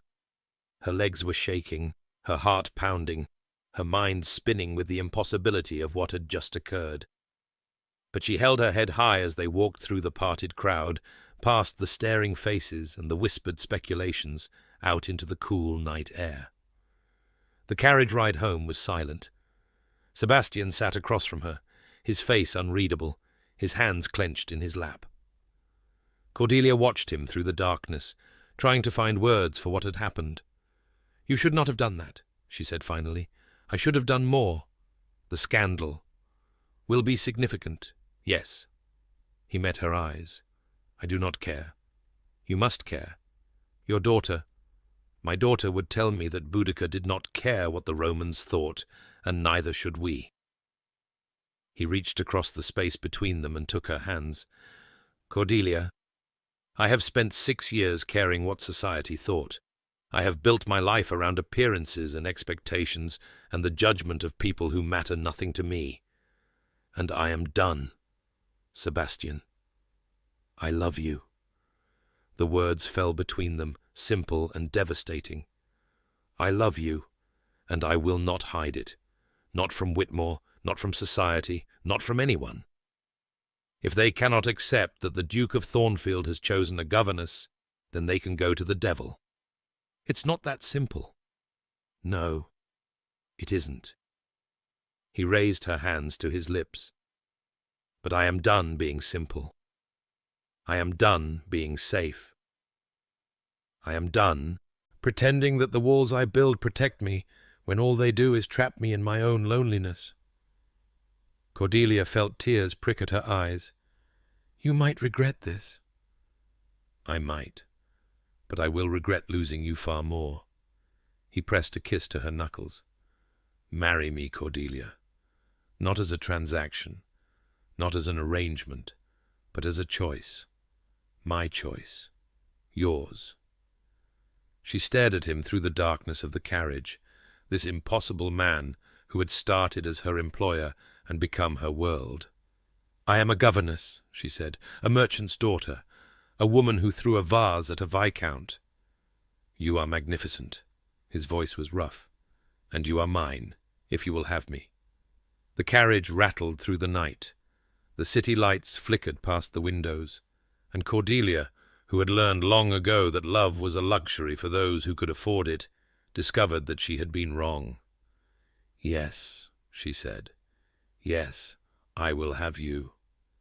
He kissed her, then not the desperate kiss of the library, but something softer, more certain, a promise sealed in the darkness between one life and the next. When they finally pulled apart, his forehead rested against hers. "The scandal will be spectacular," she murmured. "Let it." His hands cradled her face like something precious. "Let them all see. I am tired of hiding." She smiled against his lips. "Then let's give them something to talk about." The carriage deposited them at Thornfield Manor well past midnight. The servants had retired, the house dark and silent, but candles still burned in the nursery windows. "Isabel is awake," Cordelia said, surprised. "She insisted on waiting up." Sebastian helped her down from the carriage, his hand warm in hers. "She wanted to hear about the ball." They found the child curled in a chair by the fire, a book open on her lap, her eyes drooping. She jerked awake as they entered, her face lighting with curiosity. "You're back! How was it? Did you dance? Did anyone try to expose you? Father, why do you look like you've been in a fight?" Sebastian crossed to his daughter and knelt before her, taking her small hands in his large ones. "The ball was eventful," he said. "I danced with Miss Blackwood. Someone did, in fact, try to expose her." Isabel's eyes widened. "What happened?" "I told him that if he ever came near her again, I would destroy him." "Father!" The child's voice was delighted. "That's the most romantic thing you've ever done." "I thought so too." Sebastian glanced at Cordelia, his eyes warm. "And then I asked Miss Blackwood to marry me." The silence that followed was absolute. Isabel's gaze swung between them, her expression shifting from shock to hope to something very close to joy. "You did? And she said yes? She's going to be my mother?" The words tumbled out in a rush. "I mean, not my real mother, but like a mother. Someone who stays?" Cordelia moved to kneel beside Sebastian, bringing herself to the child's eye level. "I will not try to replace your mother," she said gently. "No one can replace her, but I will love you and care for you and stay with you for as long as you will have me. That is a different thing, but it can be just as real." Isabel stared at her for a long moment. Then, with the sudden fierceness of a child who has finally allowed herself to hope, she launched herself into Cordelia's arms. "Promise," she whispered against Cordelia's shoulder. "Promise you won't leave." "I promise." Cordelia held her tight, feeling Sebastian's hand come to rest on her back. The three of them bound together in the firelight. "I promise. I promise. I promise." Later, after Isabel had been coaxed into bed and the house had settled into silence, Cordelia found herself alone with Sebastian in the library. A fire burned low in the grate, casting dancing shadows across the book-lined walls. She stood by the window, looking out at the moonlit gardens, trying to process everything that had happened. "Having second thoughts?" She turned to find him watching her from across the room, his cravat loosened, his jacket discarded, looking more human than she had ever seen him. "Constant second thoughts," she admitted, "and third thoughts, and fourth. This is madness, Sebastian. The scandal tonight was only the beginning. By tomorrow, all of London will know that the Duke of Thornfield proposed to his governess in the middle of a ball. Your reputation will survive, or it won't." He crossed to her, stopping just close enough to touch, but not touching yet. "I told you once that I have spent 6 years hiding behind walls I built to protect myself. Tonight, I chose to tear them down. For me? For us? For Isabel? For the man I want to become, instead of the man I've been." He reached out, tucking a stray curl behind her ear. "You asked me once what happened to the 7 governesses before you. Do you want to know the truth? I thought I knew the truth. Isabel drove them away. Isabel played a part, but so did I." His voice was quiet, honest. "I hired women who would not challenge me, women who would do their jobs and leave me alone. When they got too close, when they asked too many questions, I made it clear they were not welcome. Mrs. Hartley took care of the rest." "You pushed them away on purpose." "I pushed everyone away on purpose. It was safer that way, lonelier but safer." His hand cupped her face. "And then you arrived, with your copper hair and your stubborn spine and your absolute refusal to be pushed anywhere. And I didn't stand a chance." Cordelia leaned into his touch. "I should have left. After the fever. After Mrs. Hartley, there were a dozen moments when a sensible woman would have walked away. Why didn't you?" "Because Isabel needed me." She covered his hand with her own. And because I think I knew, even then, that you needed me too, even if you couldn't admit it. I need you now. He leaned closer, his forehead touching hers. I will need you tomorrow, and next week, and next year, and for the rest of my life, if you will have me.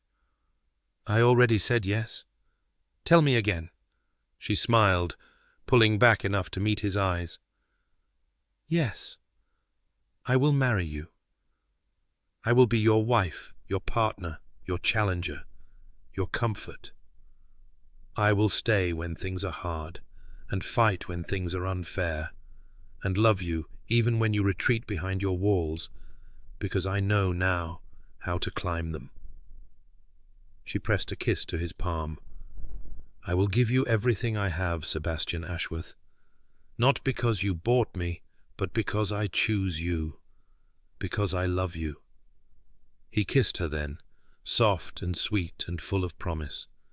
When they finally pulled apart, the fire had burned down to embers, and the moon had climbed high over the gardens. The scandal will be spectacular, she murmured. Let it, he said. We have survived worse. And standing there in the darkness with his arms around her, Cordelia found that she believed him. The scandal was indeed spectacular. Within 3 days of the Pemberton ball, every drawing-room in London hummed with the news. The Duke of Thornfield, cold, distant, untouchable Thornfield, had proposed to his daughter's governess. Not only proposed, but defended her honour against Lord Whitmore in full view of half the ton. The story grew with each retelling. Some said he had challenged Whitmore to a duel, others that he had struck the Viscount across the face, still others that the mysterious Miss Blackwood had thrown a vase at Whitmore's head right there in the ballroom. The truth, as always, was both simpler and more complicated. Cordelia weathered the storm from behind the walls of Thornfield Manor, where Sebastian had insisted she remain until the worst of the gossip subsided. She spent her days with Isabel, maintaining their lessons with a determination that bordered on defiance. If society wanted to whisper about the governess who had trapped a duke, let them. She would not hide, and she would not apologize. But the whispers found their way inside nonetheless. Lady Ashworth has called again, the new housekeeper reported one afternoon, her face carefully neutral. Mrs. Davies was a sensible woman in her 50s, hired on Sebastian's recommendation to replace the departed Mrs. Hartley. She was efficient, discreet, and utterly uninterested in household drama. She requests an audience with Miss Blackwood. Cordelia looked up from the letter she was writing, a carefully worded response to yet another inquiry from a gossip columnist. Lady Ashworth? The Dowager Duchess, His Grace's mother. Of course. In all the chaos of the past weeks, Cordelia had nearly forgotten that Sebastian had a mother, a formidable woman, by all accounts, who had retreated to the family's country estate after her son's wife died and had not returned to London since. Did she say what she wanted? Only that she wishes to meet the woman who has turned her son's life upside down. Mrs. Davies's lips twitched. Her exact words, miss. Cordelia set down her pen. She had known this moment. Would come eventually the reckoning with Sebastian's family, the judgment of those who had known him longest. She had simply hoped for more time to prepare. Tell her I will receive her in the drawing-room, and please inform His Grace that his mother has arrived. His Grace is already aware. He is preparing himself. The hesitation spoke volumes. Sebastian's relationship with his mother was complicated at best, strained at worst. He had mentioned her rarely, and always with a careful neutrality that suggested deep wells of feeling beneath the surface. Cordelia smoothed her dress, one of the new gowns Sebastian had insisted on ordering, a deep green silk that made her feel almost like she belonged in this world, and made her way to the drawing-room. The Dowager Duchess of Thornfield was everything Cordelia had expected, and nothing like she had imagined. She was tall and elegant, with silver hair swept back from a face that must have been beautiful in youth and remained striking in age. Her grey eyes, Sebastian's eyes, swept over Cordelia with an assessment that missed nothing. "So," she said, "you are the governess." "I am." Cordelia curtsied, keeping her movements graceful despite her nerves. "It is an honour to meet you, Your Grace." "Is it?" The Dowager's voice was cool. "I rather think it is an ordeal you would have preferred to avoid. Sit down, Miss Blackwood. We have much to discuss." Cordelia sat, folding her hands in her lap, with a composure she did not feel. The Dowager remained standing, examining her as one might examine a horse before purchase. "You are pretty enough, I suppose. Not a great beauty, but pleasant. Your posture is good, your manners acceptable. You speak well, which suggests education above your station." The assessment continued, clinical and thorough. "How old are you?" 26, Your Grace. Old for a governess, young for a duchess." The Dowager finally moved, settling into a chair across from Cordelia, with the easy grace of a woman who had never doubted her place in the world. "Do you know what they are saying about you in London?" "I can imagine. Fortune hunter, schemer, seductress who bewitched a grieving widower." The words were delivered without inflection, but Cordelia flinched nonetheless. "They say you manipulated your way into his bed, and are now forcing him into marriage to avoid scandal." "That is not true. I am aware." The Dowager's eyes softened just slightly. "My son has written to me, twice in fact, which is more correspondence than I have received from him in the past 6 years combined. He tells me that you are brilliant, brave, and entirely unsuitable for his position, and that he intends to marry you regardless of anyone's objections, including mine." "He said that?" "He said considerably more than that, but I will spare you the details." For the first time, something that might have been a smile flickered across the Dowager's face. "He also said that you saved his daughter's life, that you stayed when everyone else left, that you see him as he truly is, rather than as the world expects him to be." Cordelia's throat tightened. "I only did what anyone would do." "No, Miss Blackwood. You did what no one else has managed to do in 6 years. The Dowager leaned forward, her grey eyes intent. "My son died when his wife died. Not physically his body continued to function, but the man I raised, the man who used to laugh and love and feel, that man disappeared. I watched it happen, and I could do nothing to stop it. I tried, God knows I tried, but he had built walls so high that even his mother could not reach him. Your Grace. And then you arrived." The Dowager's voice softened. "A merchant's daughter, a governess, a woman with no fortune, no connections, nothing to recommend her except her own stubborn heart, and somehow, impossibly, you found a way inside those walls." Cordelia felt tears prick at her eyes. "I love him." "Yes, I rather think you do." The Dowager rose, crossing to stand before Cordelia. "I came here today prepared to despise you, to find evidence of scheming or manipulation, to prove that my son was being taken advantage of by a clever opportunist. I wanted to protect him, as I have always tried to protect him, even when he made it impossible. And now?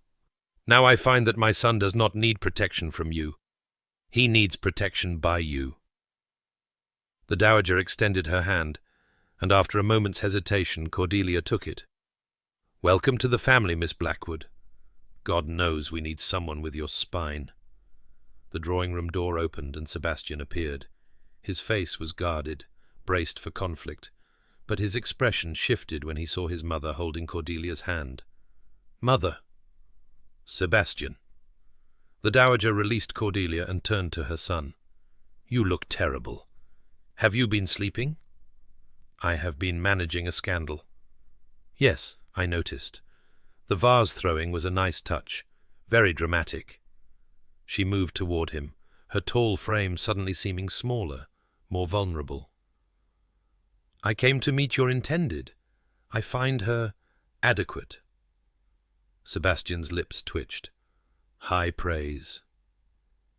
"It is the highest praise I am capable of on short acquaintance. Give me time." She reached up and touched his face, a gesture so tender that Cordelia felt like an intruder. "You look happy, Sebastian. Tired and embattled and probably in need of a good solicitor, but happy. I had forgotten what that looked like on you. Mother, do not apologize, do not explain. Just be happy." She stepped back, composing herself. "I will return for the wedding. I expect a proper ceremony, none of this rushed elopement nonsense. The family chapel, fresh flowers, your grandmother's veil for the bride. If we are going to scandalize society, we shall do it with impeccable taste."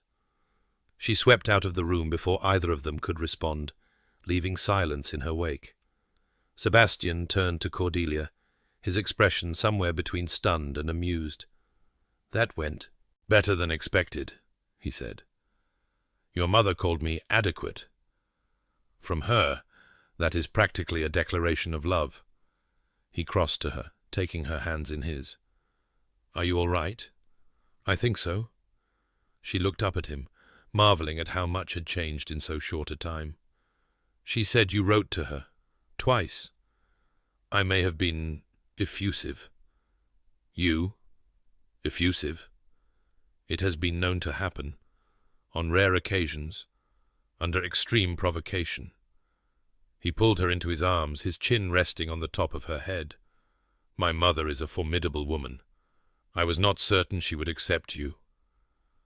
"She has not entirely accepted me. She has merely decided not to oppose me. For my mother, that is acceptance." He pressed a kiss to her hair. "The wedding preparations will begin immediately. She was not joking about the family chapel and the grandmother's veil. When the Dowager Duchess of Thornfield declares that something will happen, it happens." Cordelia laughed despite herself. "I am beginning to understand where you get your stubbornness. It is a family trait. Isabel has inherited it as well. You may have noticed." "I may have." They stood together in the drawing-room, wrapped in each other's arms, while the afternoon light slanted through the windows and the world outside continued to whisper and speculate and judge. It did not matter. None of it mattered. They had each other. They had Isabel. They had a future that neither of them had dared to imagine. And that was enough. The weeks that followed were a whirlwind of preparations. The wedding was set for early December, less than 2 months away, scandalously fast by society's standards, but Sebastian refused to wait any longer. "I have wasted 6 years of my life," he told Cordelia one evening, as they reviewed invitation lists by firelight. "I will not waste another day." The guest list was small but carefully chosen. Sebastian's mother took charge of the arrangements with military precision, descending upon Thornfield Manor with an army of servants and a determination to make the wedding an event that society will discuss for decades in the proper way this time. Cordelia found herself fitted for a wedding dress, tutored in the intricacies of ducal protocol, and introduced to a bewildering array of distant Ashworth relatives who emerged from the countryside like rabbits from a hedgerow. Most were polite, if reserved. A few were openly hostile, making pointed comments about fortune hunters and social climbers. One elderly aunt declared that the family was doomed and retreated to her room for the duration. Through it all, Isabel remained Cordelia's constant companion and fiercest defender. "Lady Ashworth said you were common," the child reported one afternoon, her blue eyes blazing with indignation. "I told her that common was better than cruel, and that father was going to marry you regardless of what anyone thought, and that if she didn't like it, she could go back to whatever musty old estate she crawled out of." "Isabel?" Cordelia tried to sound stern, but laughter threatened to escape. You cannot speak to Lady Ashworth that way. She is your father's cousin. She is a horrible old bat who smells like lavender and disapproval. Isabel crossed her arms. And I don't care if she is the Queen herself. No one speaks ill of you in my presence. Your loyalty is admirable if misdirected. It is not misdirected. You are going to be my mother. The word came out fierce and defiant, as if Isabel were daring the world to contradict her. That means I am allowed to defend you. Cordelia felt her heart crack open. She pulled the child into her arms, holding her tight. You wonderful, impossible girl, she murmured. What did I do to deserve you? You stayed. Isabel's voice was muffled against Cordelia's shoulder. That's all. You just stayed. But not everyone was pleased with the impending nuptials. Lord Whitmore, humiliated at the Pemberton ball and furious at Sebastian's public denunciation, had not gone quietly into the night. Instead, he had launched a campaign of whispered poison, spreading rumours and insinuations throughout London society. The governess was a fallen woman. She had seduced other employers before. She was carrying Sebastian's child, and the marriage was merely a cover-up for scandal. None of it was true, but truth had never been Whitmore's concern. Sebastian dealt with each rumour as it arose, using his considerable influence to suppress the worst of them. But he could not suppress everything, and the strain was beginning to show. He slept poorly, ate less, and spent long hours in his study dealing with correspondence that he refused to share with Cordelia. "You're protecting me again," she said one evening, finding him at his desk long after midnight, his face haggard in the candlelight. "I thought we agreed no more walls. This is not a wall. This is management." "Sebastian." She crossed to his desk, planting her hands on the polished wood. "Tell me what is happening." He looked at her for a long moment, his grey eyes tired and troubled. Then he handed her the letter he had been reading. It was from Whitmore. The contents made Cordelia's blood run cold. "Your Grace, I understand you intend to marry the woman who assaulted me. I feel it is my duty to inform you that I have in my possession certain documents regarding Miss Blackwood's father, documents that prove his bankruptcy was not the result of a partner's betrayal, as she claims, but of his own deliberate fraud. If this information were to become public, the shame would not only destroy Miss Blackwood's reputation, but would cast serious doubt on any children of your union. The taint of criminal blood, as I'm sure you understand, is not easily overcome. I propose a simple solution. Pay me £50,000 and the documents will be destroyed. Refuse, and they will be published in every newspaper in London. Your servant, Lord Whitmore." Cordelia read the letter twice, her hands trembling. Then she looked up at Sebastian. "He's lying. My father was not a criminal. He was deceived by his partner. Everyone knew that. There was an investigation, and he was cleared of any wrongdoing." "I know." Sebastian's voice was gentle. "I had my solicitors look into your father's affairs weeks ago, when Mrs. Hartley first raised questions about your background. Your father was a victim, not a perpetrator. There are no documents because there is nothing to document." "Then Whitmore is bluffing." "Yes, but a bluff can still cause damage if enough people believe it." Sebastian rose from his desk, moving to stand before her. "I can pay him. £50,000 is nothing to me. It would make this problem disappear." "No." The word came out sharp, certain. "If you pay him once, he will come back again and again. Men like Whitmore are never satisfied. They see weakness and exploit it." "Then what do you suggest?" Cordelia looked at the letter in her hands. This piece of paper that represented everything she had feared since the moment she first entered Thornfield Manor. The past she could not escape. The shame she had tried so hard to outrun. The vulnerability of being a woman without power in a world that belonged to men. And then, slowly, an idea began to form. "You said you would destroy him," she said, "at the ball. You said if he ever came near me again, you would use every resource at your disposal."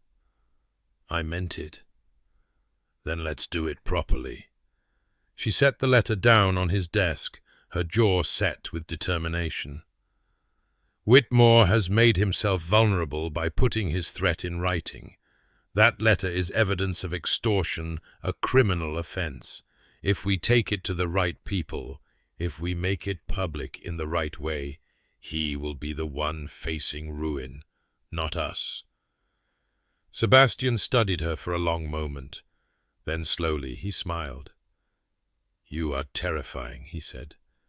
"Have I mentioned that?" "Frequently. Usually when I am right." "You are always right." He took her hands in his. "Are you certain about this? Going to war with Whitmore will be ugly.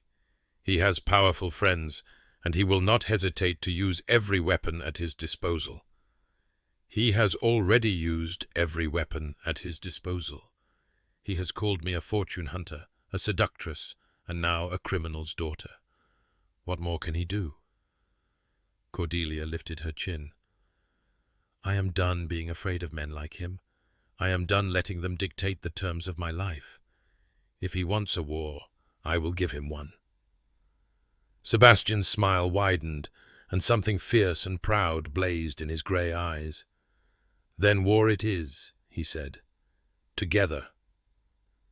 The following weeks saw the destruction of Lord Whitmore. Sebastian moved with the cold efficiency of a man who had been waiting years for a worthy target. His solicitors produced evidence of Whitmore's extortion attempt, his history of predatory behavior towards servants and employees, his mounting debts and desperate attempts to cover them. The information was shared, quietly at first and then loudly, with the right people at the right times. Whitmore's friends abandoned him. His creditors descended. His wife, who had long tolerated his indiscretions in exchange for the comfort of his title, finally reached her limit and began proceedings for legal separation. By the time the wedding arrived, Lord Whitmore had fled London entirely, retreating to a crumbling estate in the North Country with nothing but his debts and his ruined reputation for company. Cordelia felt no triumph in his downfall, only relief and a grim satisfaction that justice for once had prevailed. The wedding took place on a cold December morning, the kind of day when frost painted the windows and breath hung visible in the air. The family chapel at Thornfield was small but beautiful, decorated with winter roses and evergreen boughs. The guests were few. Sebastian's mother, a handful of relatives who had proven worthy of inclusion, and the household servants who had become, over the months, something very close to family. Isabel served as attendant, her small face solemn with the weight of responsibility. She wore a dress of pale blue silk and carried a basket of flower petals that she scattered with methodical precision, ensuring perfect coverage of the aisle. And then Cordelia entered, and Sebastian forgot how to breathe. She wore a gown of ivory silk, simple in design, but exquisite in execution. The dowager's grandmother's veil, a confection of antique lace, framed her face like a cloud. Her copper hair was swept up and threaded with winter flowers, and her brown eyes, meeting his across the length of the chapel, were bright with joy and tears. She was, he thought, the most beautiful thing he had ever seen. The ceremony itself passed in a blur of vows and responses, of rings exchanged and blessings given. Sebastian heard himself speaking words he had spoken once before, to another woman in another life, but this time they felt different. This time they felt true. "I, Sebastian Edward Ashworth, take thee, Cordelia Anne Blackwood, to be my wedded wife, to have and to hold from this day forward, for better for worse, for richer for poorer, in sickness and in health, to love and to cherish, till death us do part." And Cordelia, her voice steady despite the tears on her cheeks, "I, Cordelia Ann Blackwood, take thee, Sebastian Edward Ashworth, to be my wedded husband." When the vicar pronounced them man and wife, Sebastian kissed her with all the tenderness and desperation of a man who had been lost and was finally, impossibly, found. The wedding breakfast that followed was small and intimate, filled with laughter and champagne and the kind of joy that comes from battles hard won and futures secured. Isabel delivered a toast that made everyone cry, declaring that she had finally gotten a mother who understood that frogs were interesting, and Latin was useful, and love was not a luxury, but a necessity. "You have raised a remarkable child," the dowager murmured to Cordelia, watching Isabel hold forth on the proper care and feeding of toads to a captive audience of elderly relatives. "Though I suspect she was remarkable before you arrived." She was. She simply needed someone to see it. "And my son?" The dowager's grey eyes were piercing. "What did he need?" Cordelia considered the question. Across the room, Sebastian was laughing at something Isabel had said, his face open and unguarded in a way she had never seen in public before. "He needed permission," she said finally. "Permission to stop punishing himself. Permission to be happy again. And you gave him that." "I tried. The rest he did himself." The dowager nodded slowly. Then, with a gesture that seemed to cost her considerable effort, she reached out and squeezed Cordelia's hand. "Welcome to the family," she said, "properly this time, as my daughter, not merely as my son's intended. Thank you, Your Grace. Eleanor." The dowager's lips curved into something that was almost a smile. "If we are to be family, you must call me Eleanor." That night, alone at last in the ducal chambers, Cordelia and Sebastian stood before the fire and marvelled at the journey that had brought them here. "A month ago," Cordelia said, "I was a governess. I owned 3 dresses and a pair of worn boots. My greatest ambition was to survive long enough to find another position when you inevitably dismissed me. A month ago I was determined to never feel anything again." Sebastian drew her into his arms, his chin resting on her head. "I had convinced myself that isolation was safety, that keeping everyone at a distance would protect me from pain. And now I have a wife who throws vases at viscounts and teaches my daughter about warrior queens. I have a family that actually speaks to each other. I have a future that I look forward to rather than dread." He pulled back to look at her, his grey eyes soft. "You have ruined me, Cordelia Ashworth. I will never be cold and distant again." "What a tragedy!" She rose on her toes to kiss him. "Whatever will society think? I find I do not care." He deepened the kiss, his hands sliding into her hair, pulling loose the pins that held it up. "Let them think whatever they wish. I have everything I need." They did not speak again for a long while. The years that followed were not without their challenges. Society was slow to accept the merchant's daughter who had somehow become a duchess. There were snubs at parties, whispered comments at the opera, invitations pointedly not extended. Cordelia weathered them all with the same stubborn grace that had carried her through her years as a governess, refusing to be diminished by the judgment of people who did not matter. And slowly, gradually, attitudes began to shift. It helped that the Duke of Thornfield was happier than anyone had ever seen him, laughing at dinner parties, dancing with his wife at balls, doting openly on his daughter in a way that would once have been considered embarrassing. It helped that the Duchess herself was charming, intelligent, and entirely unintimidated by rank or reputation. It helped that Isabel, growing into a beautiful and confident young woman, made it clear that anyone who slighted her mother would face her considerable wrath.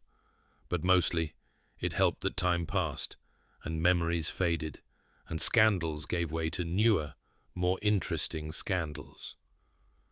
By the time Isabel made her debut, the story of the governess who had married a duke was more legend than scandal, a romantic tale told at parties, embellished with each retelling until it barely resembled the truth.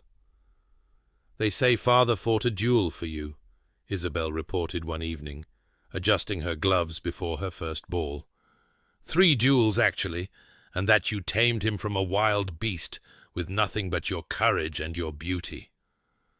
"The gossips exaggerate." Cordelia smoothed a stray curl back from her daughter's face. "Your father was never a wild beast. He was simply lost. And you found him." "We found each other." She kissed Isabel's forehead. "Now go, dance with handsome young men, break hearts.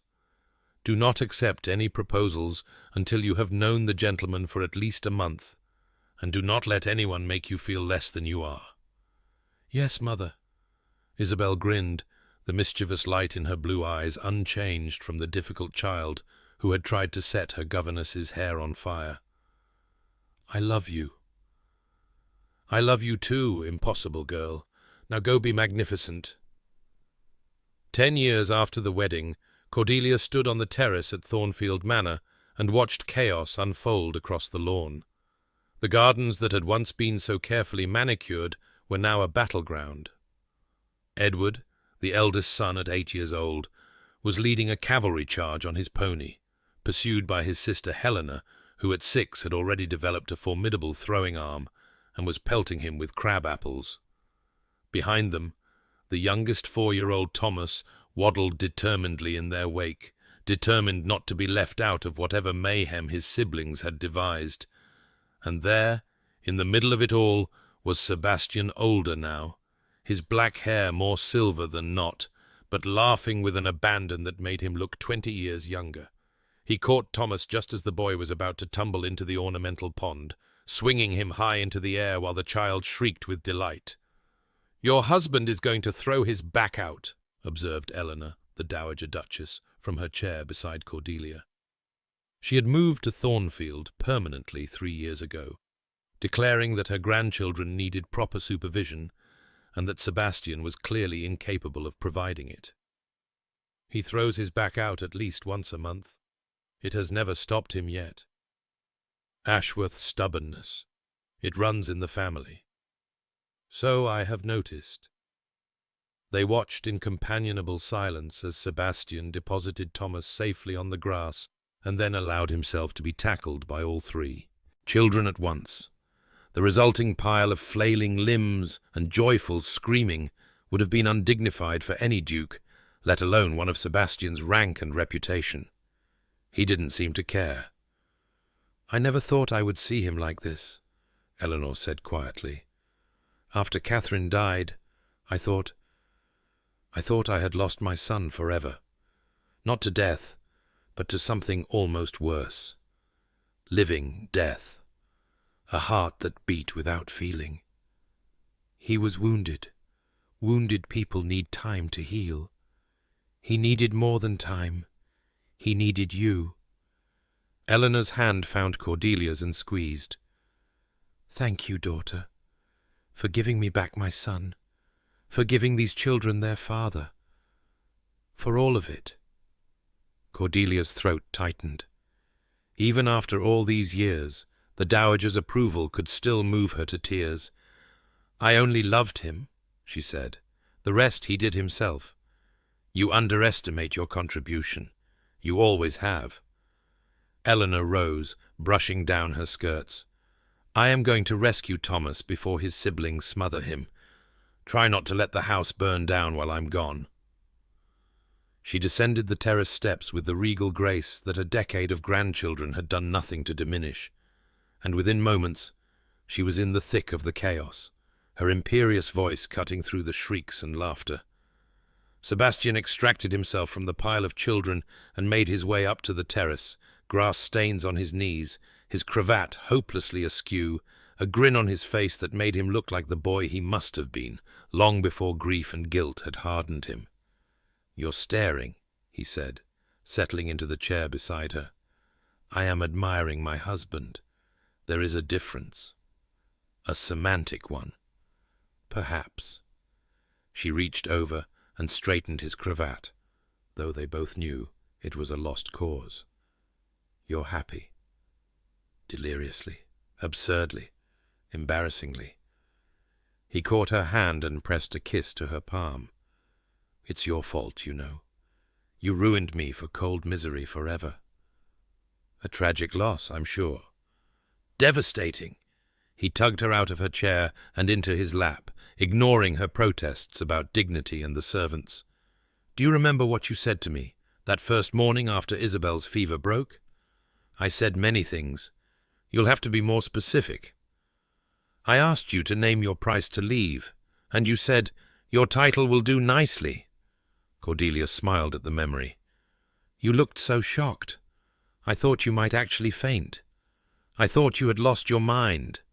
A governess demanding a duke's title. It was absurd, impossible, completely mad. And yet here we are." "Here we are." He pulled her closer, his arms wrapping around her waist. "You know, I never actually gave you my title. I believe the wedding ceremony covered that. Technically, yes, but I never formally presented it. Named you as my successor, made you the Duchess of Thornfield in your own right, not merely as my wife." Cordelia's brow furrowed. "Is that even possible?" "Probably not. But I have solicitors for a reason." His grey eyes were warm, soft, filled with a love that still took her breath away after all these years. "If I could give you anything, anything in the world, what would you want?"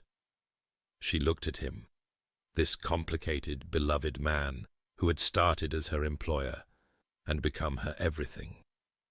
She looked at their children tumbling across the lawn, at Eleanor marshalling them with affectionate sternness, at Thornfield Manor rising behind them like a promise kept.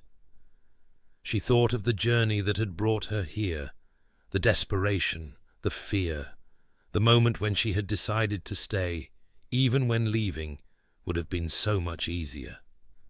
She thought of Isabel, who was even now somewhere in the house preparing for her own wedding next month, radiant with the joy of a love that had been given time to grow. She thought of Sebastian, cold and closed when she first met him, warm and open now, a man transformed by the simple, radical act of being loved. "I already have it," she said. "I have you. I have our children. I have a family that loves me and a home where I belong. What more could I possibly want?" "Nothing?" "Well," she pretended to consider. "I suppose if you were offering I wouldn't mind another pony for Thomas. He's been coveting Edward's." Sebastian laughed, a real laugh, full and free, and pulled her into a kiss. On the lawn below, Edward shrieked as Helena landed a particularly well-aimed crab-apple. Thomas toddled after a butterfly. Eleanor's imperious voice floated up, demanding that someone fetch a towel before the Ashworth heir caught his death of cold. And on the terrace, wrapped in her husband's arms, Cordelia Ashworth, governess, Duchess, wife, mother, warrior queen, smiled against his lips, and knew that she was, at last, exactly where she was meant to be.